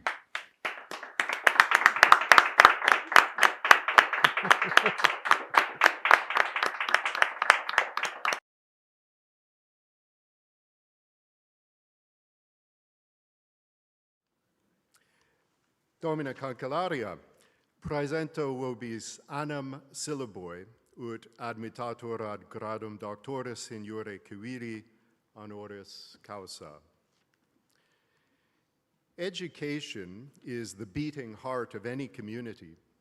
It sustains the life of the whole, not only by circulating knowledge like blood in the body, but also by refreshing understanding with each circuit. New generations draw from the same veins of knowledge as their forebears, but they move to the pulse of their own times and respond to different pressures. If the health of any community is to be maintained, its education must be strong and resilient. Two or more distinct communities can coexist only if each is educated in the other's learning, so as to hear the beating of the other's heart. Anne Silaboy has devoted her career to the causes of education in Mi'kmaq, both locally and regionally. Born in Unama'ki, her role as post-secondary consultant for Mi'kmaq Gignamagadunwe, an organization that supports Indigenous education at all levels, has seen her provide crucial guidance to Mi'kmaq learners in unfamiliar and unwelcoming university and college spaces. While Anne's post-secondary work is rooted in her home community of Essisokanik, it is animated by the core principle of Umsid Nogamach, or all our relations. Because Umsid Nogamach encompasses laws of mutuality, sharing, harmony, and respect, Anne's educational leadership is by its very nature, reaches out and makes connections. Her counsel extends not only to 11 Mi'kmaq communities across the province, but also to the settler communities that built the post-secondary system. In her service to advisory and governing bodies at Cape Breton University, St. Francis Xavier University, the Nova Scotia Apprenticeship Agency, and King's, she's helped Nova Scotian educational institutions to acknowledge their own locatedness in Mi'kmaq. She has stressed that those institutions must not only include those traditionally excluded, but also that they embrace the terms of mutuality, sharing, harmony, and respect required for fruitful coexistence, for community and communities in the truer sense.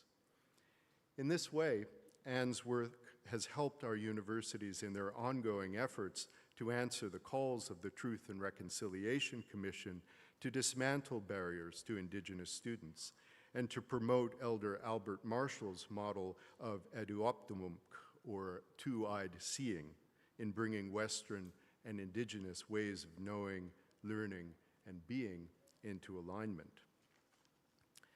With her calm expertise and patient counsel, Anne has benefited Kings in numerous ways, especially over the past decade.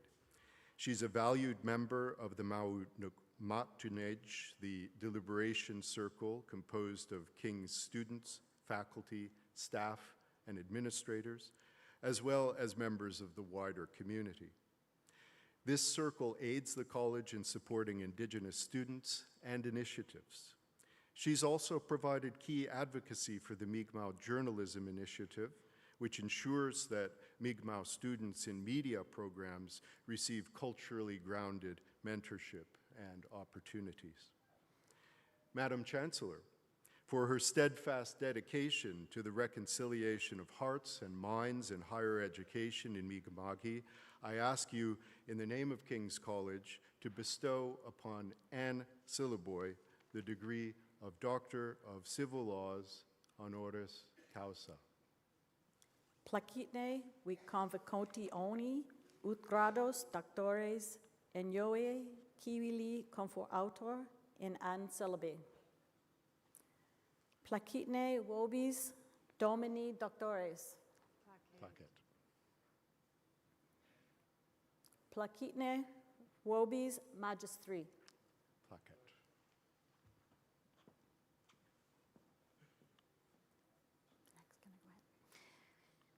Haec ratio concesse e sic pronutio concessam.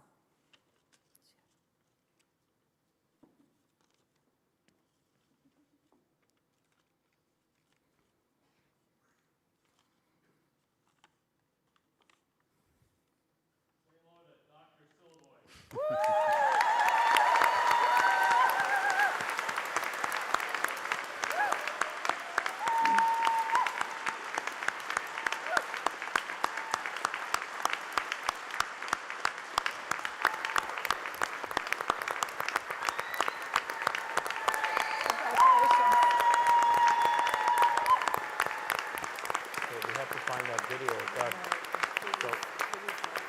Okay. I'm going to pause things before I do the citation. Okay.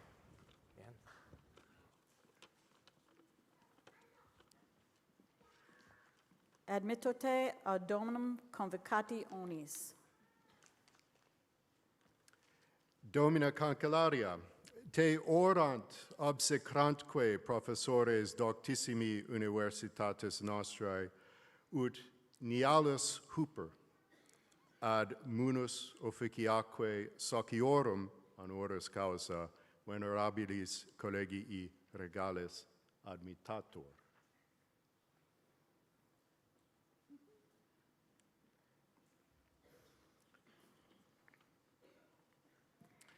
Those who deny the reality of cosmic fate are challenged to explain the following coincidence: that a man who had been a childhood basketball prodigy, a Cape Breton University basketball star, an executive director of Basketball Nova Scotia, and who finally landed at King's as athletic director and basketball coach, should have been born with the surname Hooper.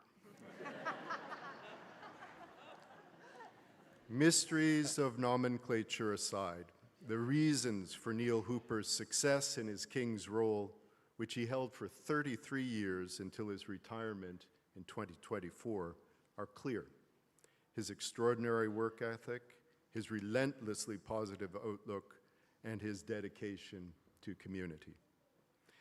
Indeed, for Neil, the consummate sportsman, individual success is gained only through team prosperity. His arrival at King's in 1991 kicked off a string of annual championships for men's soccer, coached by Dave Douglas. Under Neil's supreme skippership, all the men's and women's teams flourished, including a blizzard of Blue Devils championship wins in the 4 years between 1998 and 2002, 7 in total. King's prowess in national-level varsity badminton soared in later years. By 2024, King's had netted 6 concurrent championships, along with 4 gold medals at the Canadian Collegiate Athletics Association Nationals. The same year,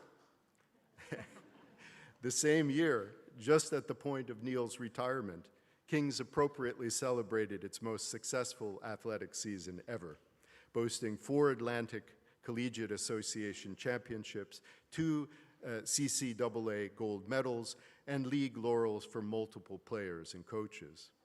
It is no small wonder that Neil himself attracted the attention of the extramural world.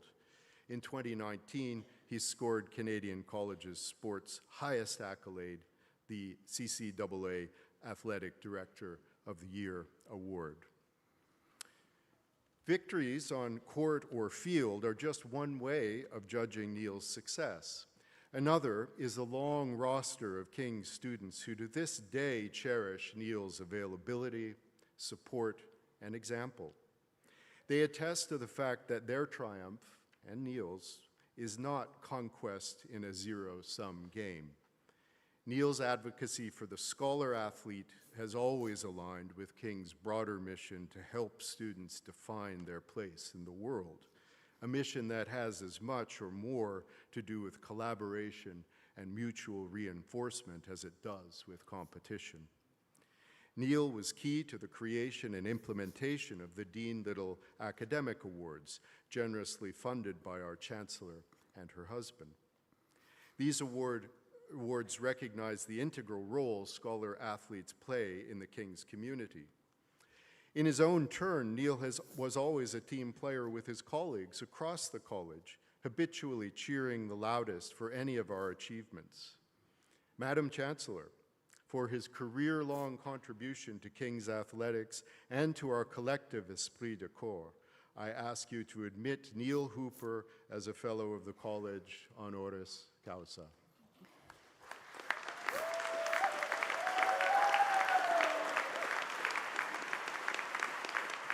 Good.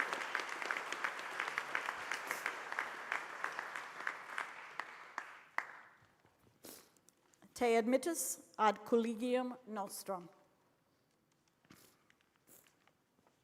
Can I conclude now? Hum convocati onum dissolvimus.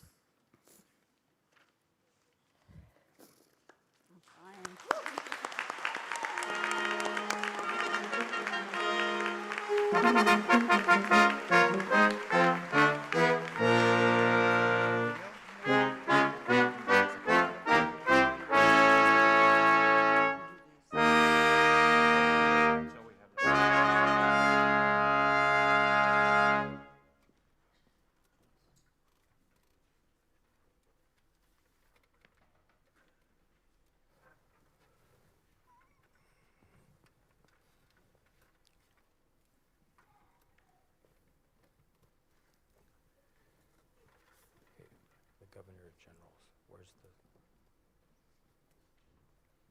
Okay, thank you.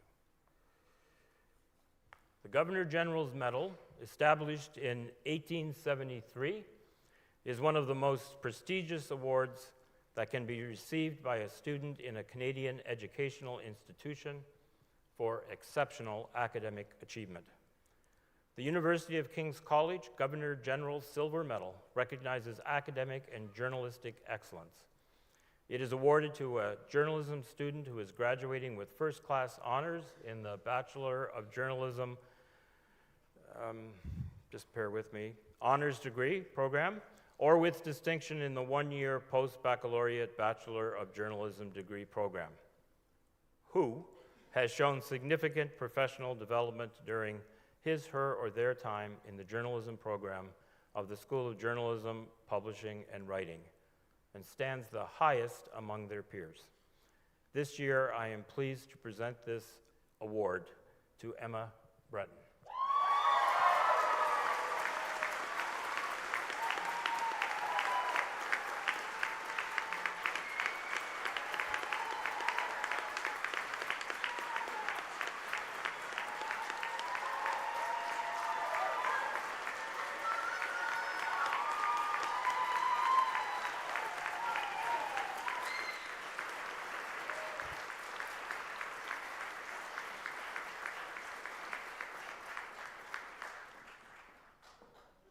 You have to stand here while I read nice things about you. Fantastic. Emma has graduated with a Bachelor of Journalism honors with first-class honors and a minor in mathematics. It was evident as soon as Emma, hailing from Ottawa, arrived in Halifax that she would be ambitious in her journalism. Never one to shy away from a hard research challenge or a difficult topic, it is clear that Emma's journalistic talent and ambition rival her academic abilities, with her record at King's demonstrating an incredibly strong grade point average in both her journalism and math courses. In the advanced audio workshop this year, Emma's aptitude, interpersonal skills, and empathy shone through. Emma's story focused on the online abuse that women face in the world of esports. It is not easy for victims of abuse to go public, and Emma made sure to share those stories with integrity and care. Furthermore, she was also able to obtain a personal first-hand account of abuse, which culminated in an important and original piece of work. Emma went on to win a journalism award at our annual Journalism Big Day event for her work. Likewise, Emma brought the same determination to her honors project. She earned the highest capstone mark in her graduating class for a story on the promise and the pitfalls of independent podcasting in Canada. Our faculty highlight that Emma is a wonderful colleague to work with and supportive and encouraging to her peers. Today, we are proud to celebrate Emma's achievements and her dedication and her talent as a storyteller. It gives me great pleasure to present the Governor General's Silver Medal to Emma Breton. This is all yours, okay? Congratulations. Well done.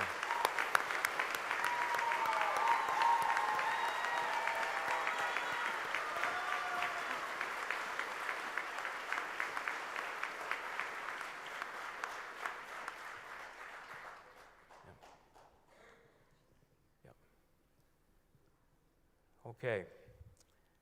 Established by none other than the Honorable Arthur J. LeBlanc in 2023,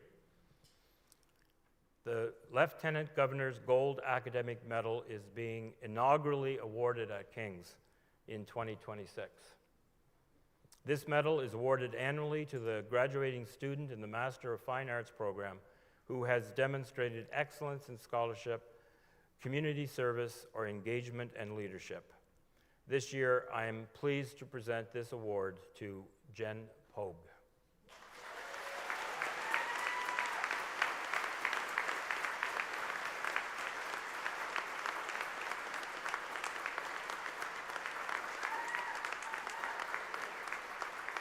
So, Jen is not here, but we want to make sure that Jen can watch the video and hear the nice things I'm going to say about her, okay? Jen Pogue is an award-winning host, actor, producer, and writer with on-screen credits for productions streamed on Netflix, Apple TV, and Disney. Films that Jen has produced have been screened at festivals worldwide.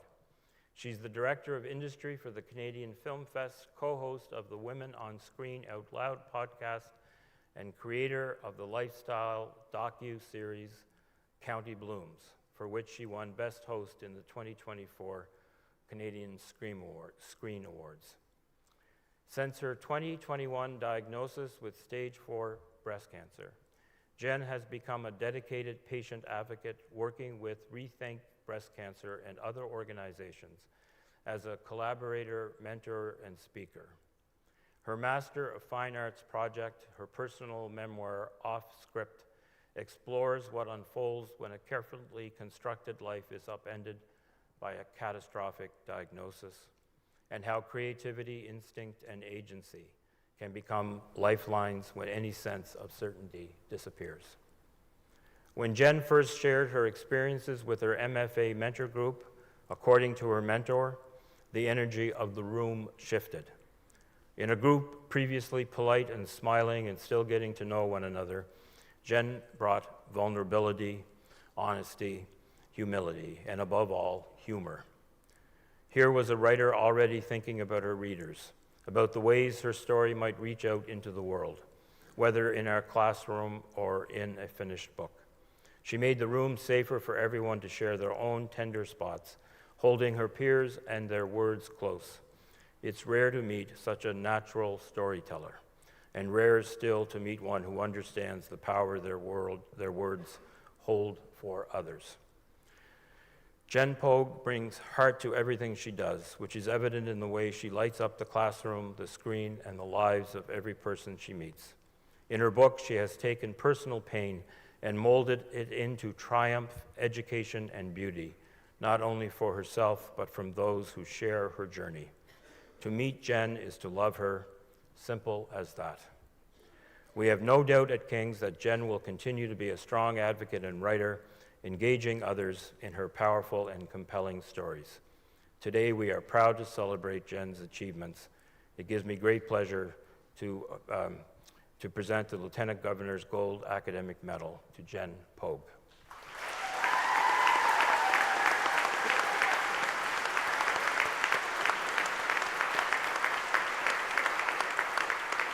She's not here either, right?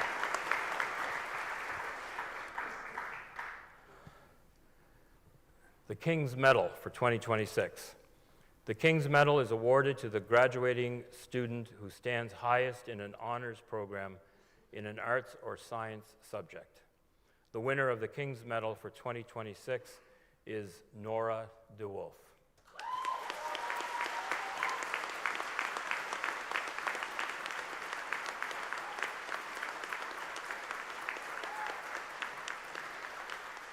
Nora is also not able to be here today, but we're going to give her the same courtesy we gave Jen. Nora has graduated with a Bachelor of Arts with first-class honors in International Development Studies with a minor in Spanish. Nora was a standout King's student even before she was ever officially a King's student. Back in 2022, when she was still in high school, she submitted the winning essay to the grade 12 essay contest that we host each year. We knew long before she arrived on campus that Nora is and would be an exceptional student and key part of the King's community. Nora's instructors tell us that she is a remarkable academic and one of the most stellar students they have taught in the International Development Studies program in the past 20 years.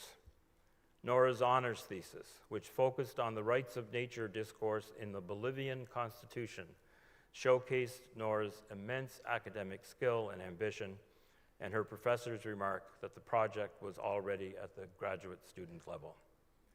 By working as a student ambassador, Nora helped talk to prospective and current applicants about King's. Her presence as a student significantly contributed to making our annual fall open house event run smoothly. More so, the staff of the admissions team often leaned on Nora when a high school student was looking for more information about the campus experience, especially for varsity athletes. Because in addition to all that, Nora has played on both the varsity soccer and badminton teams during her time at King's. Alongside Nora's obvious academic excellence and sportsmanship, it is evident that some of Nora's most striking aspects are her humility, kindness, and willingness to help. We truly look forward to seeing whatever Nora does next. It's a great pleasure to confirm that the King's Medal will go to Nora DeWolf.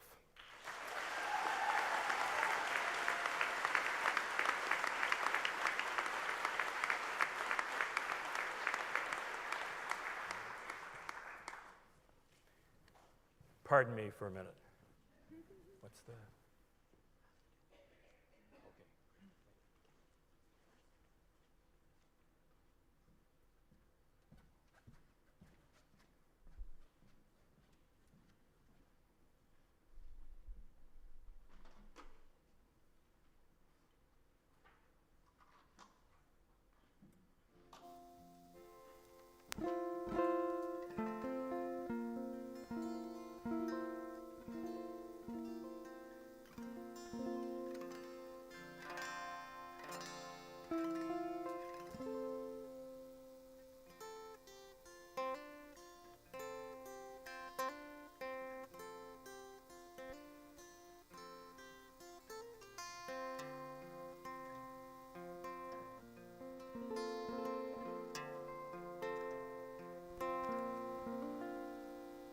Savonarola in Nova Scotia, he wants to be in Jerusalem.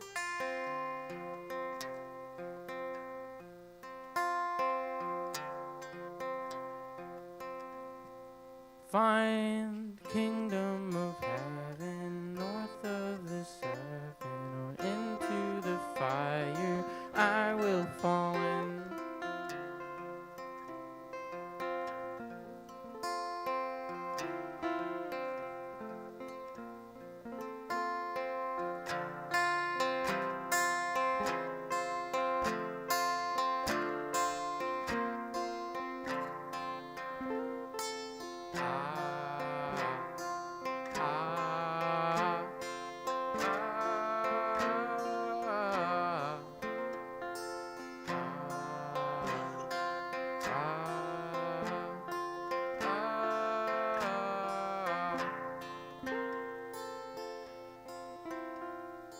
Oh, Saint Teresa, take me away from buses like lanes out of the din.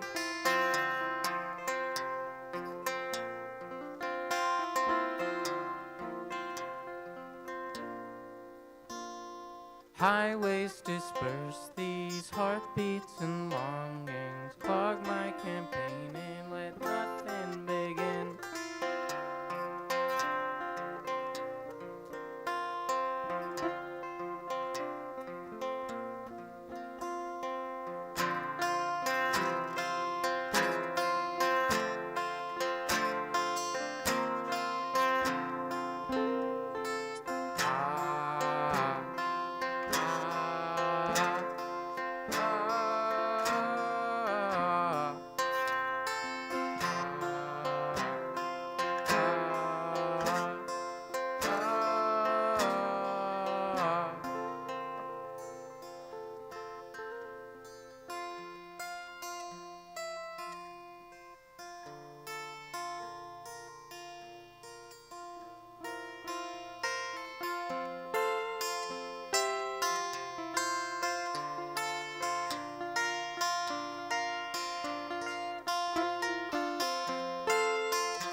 Savonarola in Nova Scotia, he wants to be in Jerusalem.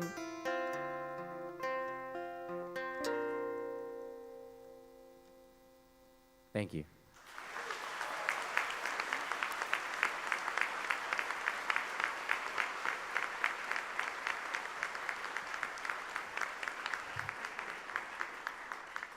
Before I invite Dr. Anne Siliboy to the podium, I'm delighted to say we have words of greeting from our new Dr. Douglas Ruck, one of our two newest honorary doctorates, and we'll be playing that for you now. Good afternoon. I want to take a moment to express my profound gratitude to the University of King's College for honoring me with an honorary degree in civil law. It is with great pride that I accept this recognition in the company of two individuals for whom I have the utmost respect and admiration: Anne Siliboy, whom I know by her work and reputation, and Neil Hooper, a colleague and friend who in so many ways epitomizes the positive and enduring aspects of King's. I am also, I say with great pride, that I am following in the footsteps of my father, the late Senator Calvin Ruck, who in 1999 also received this esteemed honor from the university. I must also acknowledge the significant role that my family's love and support has played in this journey. My father Calvin and my mother Joyce, who is now 96, persevered against the odds and made untold sacrifices so that their children could attend university. My wife Valerie, and my daughters Jacqueline and Lindsay, whose love and devotion have been a constant part of this journey. Even when very young, Jacqueline and Lindsay were always very supportive. Now, as they have their own families, they and their partners, Craig and Christopher, continue to provide strength and support. There are also the grandchildren, Hudson, Georgia, Calvin, and Madeline, whose energy, enthusiasm, and very presence continue to inspire each and every day and remind me of the importance of our efforts for those who follow in our footsteps. When I first arrived at King's, I heard that graduates participated in Encaenia. As a young student, I was impressed. But I feel that I can now safely confess that I had no idea what they were talking about. There wasn't much ancient Greek spoken in my household or in my neighborhood in Dartmouth.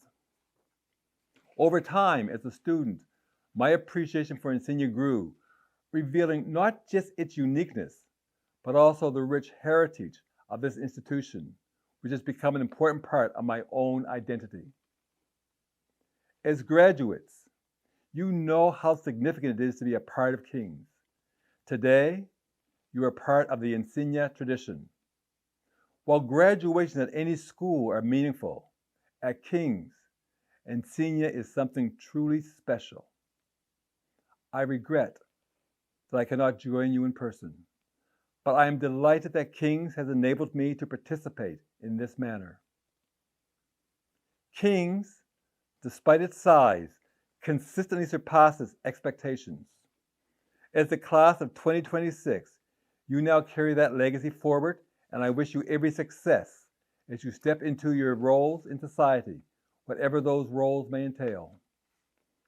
You are familiar with the traditions of King's and understand what it means to belong here. You are also aware of the institution's imperfections, and admittedly, not everyone has felt welcome. However, substantial changes have taken place and more are on the horizon. The student body has played a crucial role in these reforms, making King's a stronger and more welcoming place for a diverse population. Martin Luther King Jr. once said, "Love is the greatest force in the universe. It is the heartbeat of the moral cosmos." Those who have had the pleasure of hearing President Bill Leahy speak recognize his commitment to harnessing the power of love and instilling it in the very fabric of this university so that, as an institution, we achieve transformative education. For the university to thrive, it must be a welcoming environment. Love must be the cornerstone of what we do. It's not good enough for one aspect of this university to display love. It's imperative that it's part of the entire university. It must be the office of the president, the administration, the faculty, not just what is taught, but how it is taught. It must be the board of governors. The board must lead by example. It must not just speak, it must demonstrate that it, in fact, has love for our students. In this day and age, given the existing divisiveness, given the problems that exist, given the fact that those rights that we thought were embedded in our society, that we thought were protected, are now in danger of being lost. How do we, as a university, protect and ensure that our students feel loved?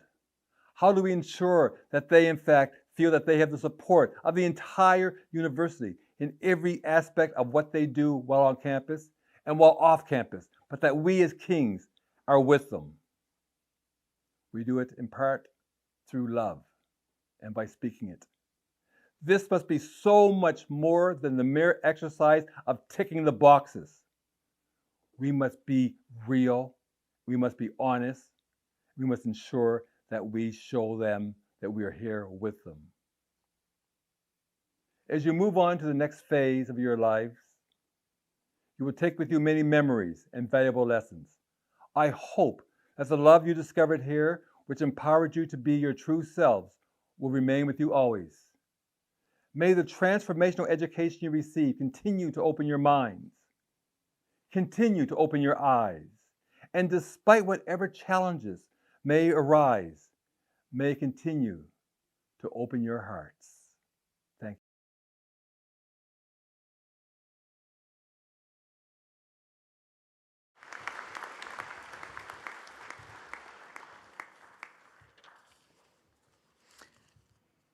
I now invite Dr. Anne Siliboy to the podium to address convocation, which she will be doing in her first and primary language of Mi'kmaq.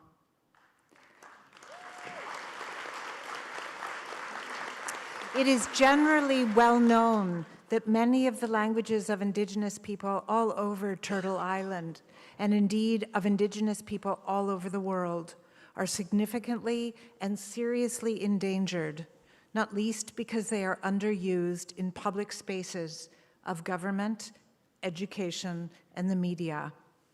So we at King's are honored that Anne has chosen to deliver her address in Mi'kmaq, the language that has, since 2002, been officially recognized as the first language of Nova Scotia. Welcome, Anne. Hello.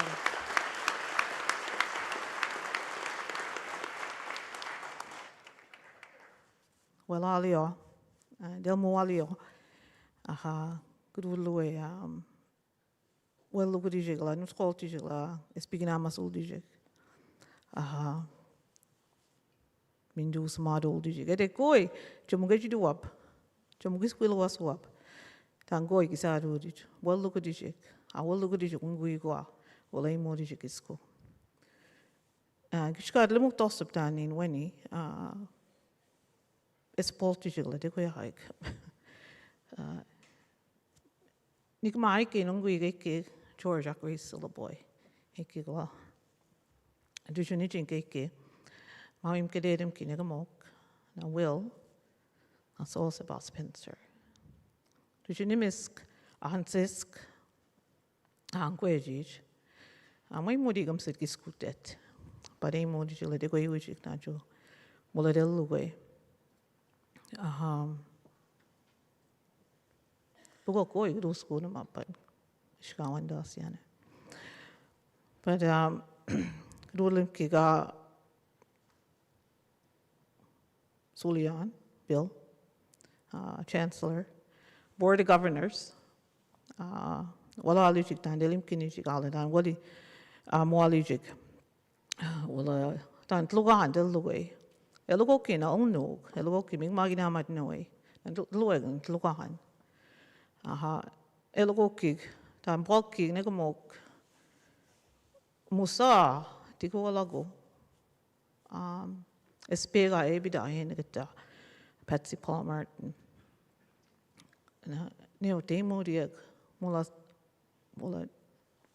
Mola year.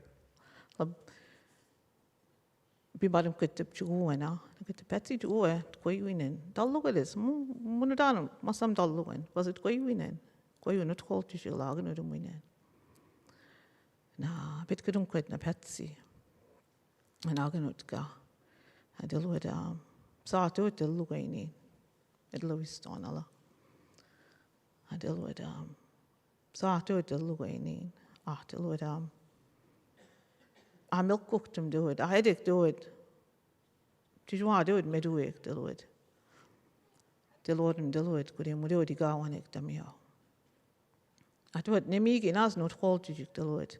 Dan deal will look at you. I do it. Get you to do it well away. I do it. Lay old dean. I deal with it. Lay old dean. I do it. Kinamad no gomal. I speak inamad no gomal. I said I do it. Lay old dean. Do it. We go or. Mahamigo ito, or someone ito, lay old dean, I do it. I do it, to it, Giskin muscle D. I do it, Gisigina mogig. Milking now, close to I do it, Patsy, and I do you deal with. A hunky did him that, don't you deal them, morning lay out it. Gis na, not called you got me, deal with me, morning I do it, and in lay out it. Lay old D, now, a Gisigina muscle D. I'm milking now. A Patsy and a little whip now. I don't need Musala Enuga. And I go do eat a hamigalt. You got out to get Merdina Marshall, Eleanor, Dr. Granny. Ebiji Negmon and immediate book of I got not. I miss it loyal any dear. I miss it one. Get up to get it. And let me do it a go yet done. Me money, let me do go one. Lord one, oh, don't look at it. Let me do it, Nicomok. A book of koi is out of it. A book is a ganado rich. Would enemy now, which you don't know. na tliani in eltigan moxigis cook, wabalewi the way. Me delod me ginek me amushpa me nenum, sako de negamok. Jujurani get lugahani del lugay, Pugole abone marti, bolkiti, no troll tijig, nimid no, that lay old tijig, speaking amat no gom, ahalugahan. Dampastamio, all no egadi, mol no egadi, that lugudi danegamok, akis malia maida, wikamawa. Nigmoina, akis gino the masido when. Musa, what is quite to me? Nikanusk, which you like speaking amat no gom. Tujak me, Nina, Nagisat, Gisigno the Madison, Nijanna, all no is old ino, Tandele all no old digi. Pocket in a gilok in our mano. Me go below. Dan when me Gisadun Anki Dedemin, Dan goy, Mobasig, Delimuxin. Critical thinking. I don't know how I'm trying to explain that in our language. And that's, you know, that's, I see a classroom of critical thinkers. And so I want to, I'll say some things in English, even though I wasn't going to. I have a speech prepared, and my phone was going to die. So they gave me a loaner phone, but it didn't die. So, well, I'll offer this incredible honor. I accept this honorary doctorate with deep gratitude and humility. Today is not just a recognition of my journey, but of the many people, communities, and ancestors who made that journey possible. I was raised in a Mi'kmaq-speaking home, where our language, culture, and values were the foundation of everything we did. I was raised by survivors of a residential school, Indian boarding school, and the Indian day school. And in spite of their experiences with education, they saw the transformative power of education, and encouraged us, and you know, got us up every morning to go to school. My dad would wake us up with telling us, "What do you want to eat for breakfast?" And so we would get up because you want to eat breakfast. The legacy of residential schools and systemic barriers created fear and uncertainty around formal education. Yet despite that, my family never stopped believing in its importance. They encouraged each of us to pursue learning, not just for ourselves, but for our communities and future generations. This belief shaped who I am today. As Director of Post-Secondary Education at Mi'kmaq Namatnoy, I have had the privilege of working alongside communities to create opportunities that reflect both who we are and where we want to go. I have always believed that education must be accessible, relevant,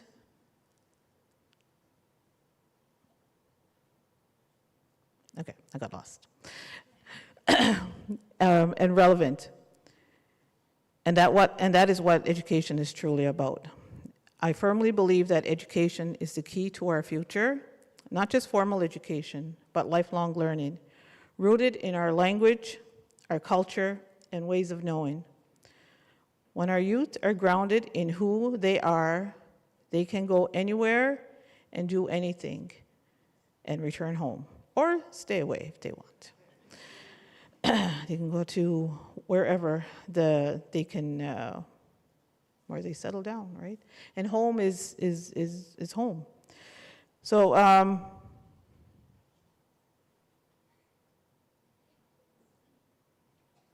sorry. At Mi'kmaq Namatnoy, we pride ourselves on giving our students, our young people, opportunities and see pathways and light up those pathways that maybe have always been kept in the dark through systemic barriers and through, you know, just how things are. I'm a Toronto Maple Leafs fan. Like, I can't explain that either. So sometimes these things are inherited, and you know, so we give light to those pathways for our young people, again, so that they can see themselves. We have students in, never before, we've had students going into medicine, into dentistry, into law, into higher education. And, you know, I like to take credit for all of that. I don't. But now I can. I think they're gonna cut me off because I'm a doctor. So, but I'm just trying to get my notes here. But again, I want to the graduates here and to my fellow honorary degree guys. Bill told me, he's like, you can only get this if you give a speech. If I'd known I could have like streamed in, I would have been like, I'm away in Toronto, but I still want it. I could have done that. But my family was able to join me, so it worked out in the end. But to the graduates, and I said it, when I said it in Mi'kmaq, it was kind of a little bit of Mi'klish. I said, Mindu smart old y'all, you guys are devil smart and talented and accomplished. And I stand in awe of your youth, and your you have your whole lives ahead of you, and I want to congratulate you. So I have, this is my last part. I accept this honor on behalf of my family, who believed in education even when it was difficult, even when we didn't want to wake up, even when, you know, it took a little bit longer to complete programs and degrees in school. On behalf of my colleagues and communities, on behalf of my executive director, Blair Gould, and Mi'kmaq Inamad Noe, who continue to do this work every day. We do this work every day. And most importantly, on behalf of the youth, who inspire me and remind me why this work matters. Walalio, and congratulations to all of you. Thank you, Walalio.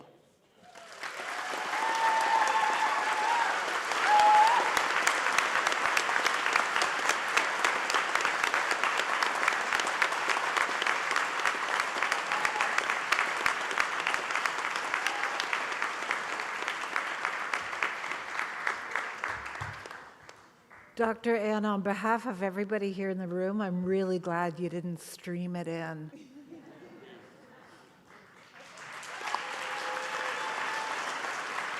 I now call upon Ms. Jenna Olson, valedictorian of the class of 2026, to the podium now to address convocation.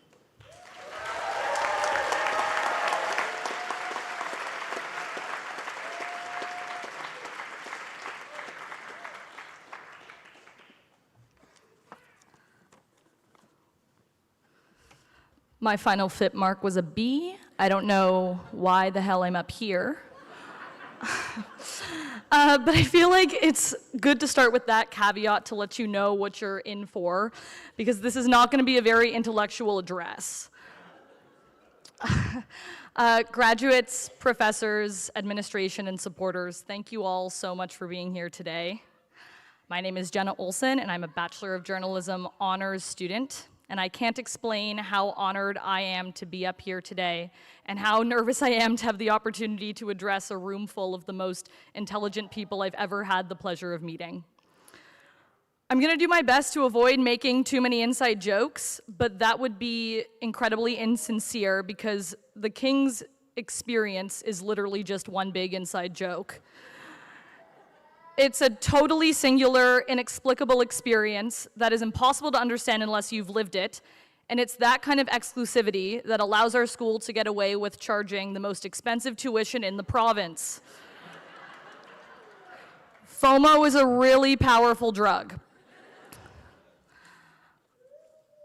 On behalf of the graduating class, I'd like to thank all of the incredible King's professors and teaching staff who taught us everything we know, answered relentless questions, and put up with their students' weird parasocial relationships with them, and marked assignments that were often turned in far, far past due dates. I'd also like to thank this year's grad committee, Satish Patel, Maria Marr, and Michelle Day, who, despite being incredibly busy finishing their degrees, stepped up to plan everything for grad after they found out no one had signed up to do so. They planned everything in 2 months when previous grad committees have had 6. Thank you all so much.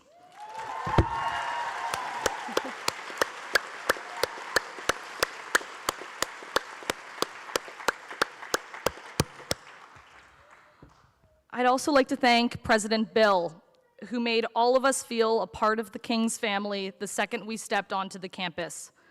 Bill knows everyone's name and takes the time to learn everyone's story. He is the everyman's president, always eating in the dining hall and eager to break bread with students, always giving students the opportunity to meet with distinguished alumni by hosting dinners that feel far more like literary salons inside the President's Lodge, and always being the champion of positive change on campus. He will be sorely, sorely missed, and it's an honor to move on from King's alongside you, President Bill.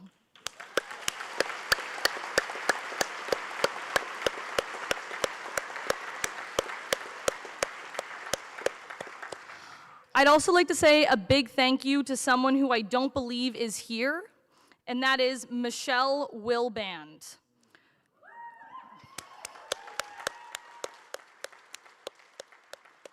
Who I am very confident our FIP year certainly would not have survived without. Michelle was our FIP student support coordinator, and we needed a lot of support. She was the only person with the power to grant essay extensions when we were in first year. And as a BFIP student, I contacted Michelle quite frequently, both on my behalf and as the ghostwriter for friends in need of extensions. Most of those emails came in at around 4 a.m. on Monday morning, because back in our day, FIP papers were due at 9 a.m. on Monday morning, but immediately following our FIP year, they had to change the decades-old schedule to make papers due at midnight on Sunday night because our class sent so many of these middle-of-the-night requests. Poor Michelle, yeah. Because I'm not ready to move on from this place, I decided to make a last-ditch effort to extend my time the only way I know how, by writing an extension request email to Michelle Wilband. Dear Michelle, I am writing to you today to request an extension on my time at King's. Unfortunately, things have taken a turn for the worse, and extenuating circumstances have arisen, preventing me from graduating today and leaving behind my home for the last 4 years and all of the people who have become my people. I am not requesting an extension because I'm out playing manhunt in the quad, or ringing the chapel bell, or climbing onto the roof of the bays. I'm requesting an extension so that I can play one more game of pool in the Wardy, go to one more midnight mass, and spend one more spring afternoon on the steps of the library with one more hang at Plato's. Any help you can offer would be greatly appreciated. You are my only hope. Thank you so much for your time, Jenna Olson. And if anyone has Michelle's contact, could you please pass along that message? She has like 4 minutes. Okay, great. I came to King's because I wanted to be a travel journalist. My only goal in life was to permanently be on the road, living out of a suitcase, and I figured that journalism was a solid route to that. But after coming here, my plan changed, because it became impossible to envision my life without permanent roots in a tight-knit community, where you can't walk around without running into 2 of your best friends, 3 of your mentors, and 8 people you barely know but genuinely want to stop and talk to for 20 minutes. This is a place of deeply entrenched love, respect, and care for others, and that's what sets King's apart. That's what makes King's grads so special, because apart from raising bright, deep, and diverse thinkers, King's creates great people. People who will drop everything, often an assignment that's 2 weeks past due, to help a friend or go on an adventure with someone just because they happen to be in line for the galley at the same time. Teaching us to be good people is the mission and thesis buried within FIP that lays the foundation for our degrees, the way we think, and ultimately the people we become. Above all, FIP teaches us that since the dawn of the written word, people have thought the way we do, cried the way we do, and loved the way we do. Because above being the study of philosophy, literature, history, and religion, FIP is the study of people.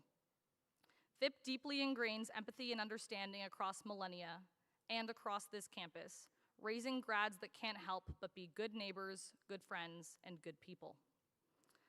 Whenever I've had the pleasure of meeting King's alum in the wild, no matter how long it's been since they stepped foot on this campus, we're able to connect right away and talk limitlessly until some external force intervenes. And that's not because we read the same texts, which change a bit every year, or know the same people. This happens even with people who were here decades before I was, though no matter how long ago they did FIP, everyone I've ever met has been taught by Tom Curran. King's alum are able to connect because we share the same values of respect, generosity, going out of our way for others, devotion to understanding the perspectives of our neighbors, and commitment to having a good time despite the horrors of the world or the state of our essay. Above all, King's instills an understanding of the impact we have on the world around us and a deep commitment to making it better. And that's partially because these texts that people wrote thousands of years ago are still changing our lives and minds. I know they changed my life. Through changing our personal worlds through its teachings, FIP inherently teaches us that the actions we take create change, raising students who can't help but go into the world and do just that. I truly believe that the purpose of life is to help others and have a good time, and that's what King's teaches us, and that's now how I try to live my life every day, inside and outside of the quad. Thank you, Kings, for forever shaping my life and giving me truer friends than I ever could have imagined. I haven't heard from Michelle Wilband yet. Okay, so I think it's time to move on. I love you all and miss you all already. I've been beyond honored for the opportunity to represent our class, and I better see every single one of you at the local tonight. I will hunt you down. Okay. Thank you so much, and congratulations to our class.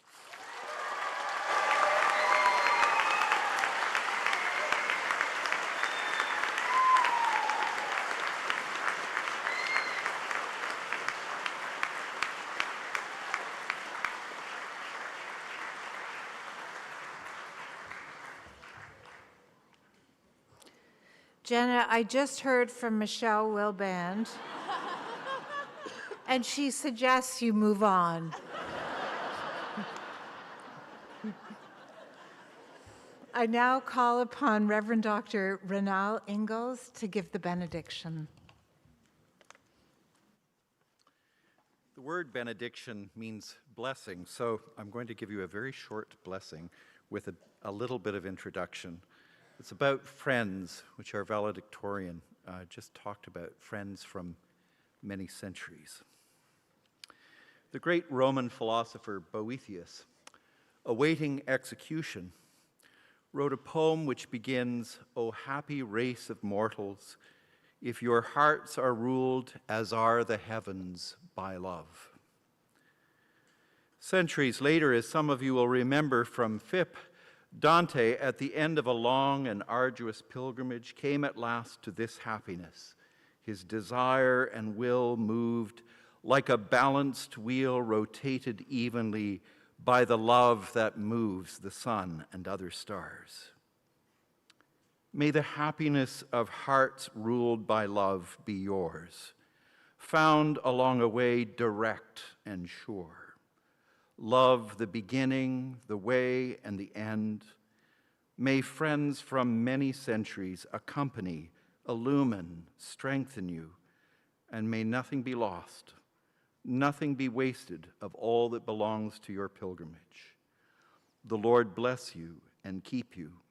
The Lord make his face shine upon you and be gracious unto you.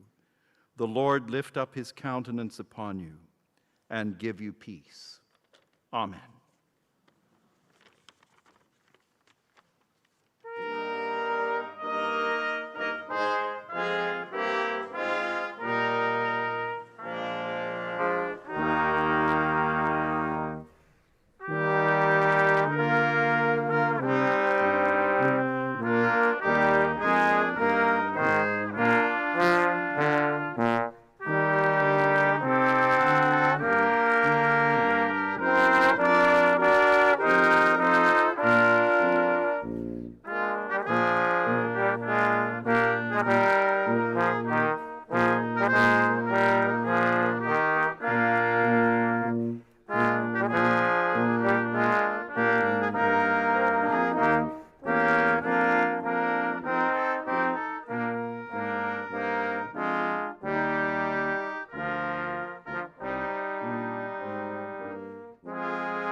Thank you.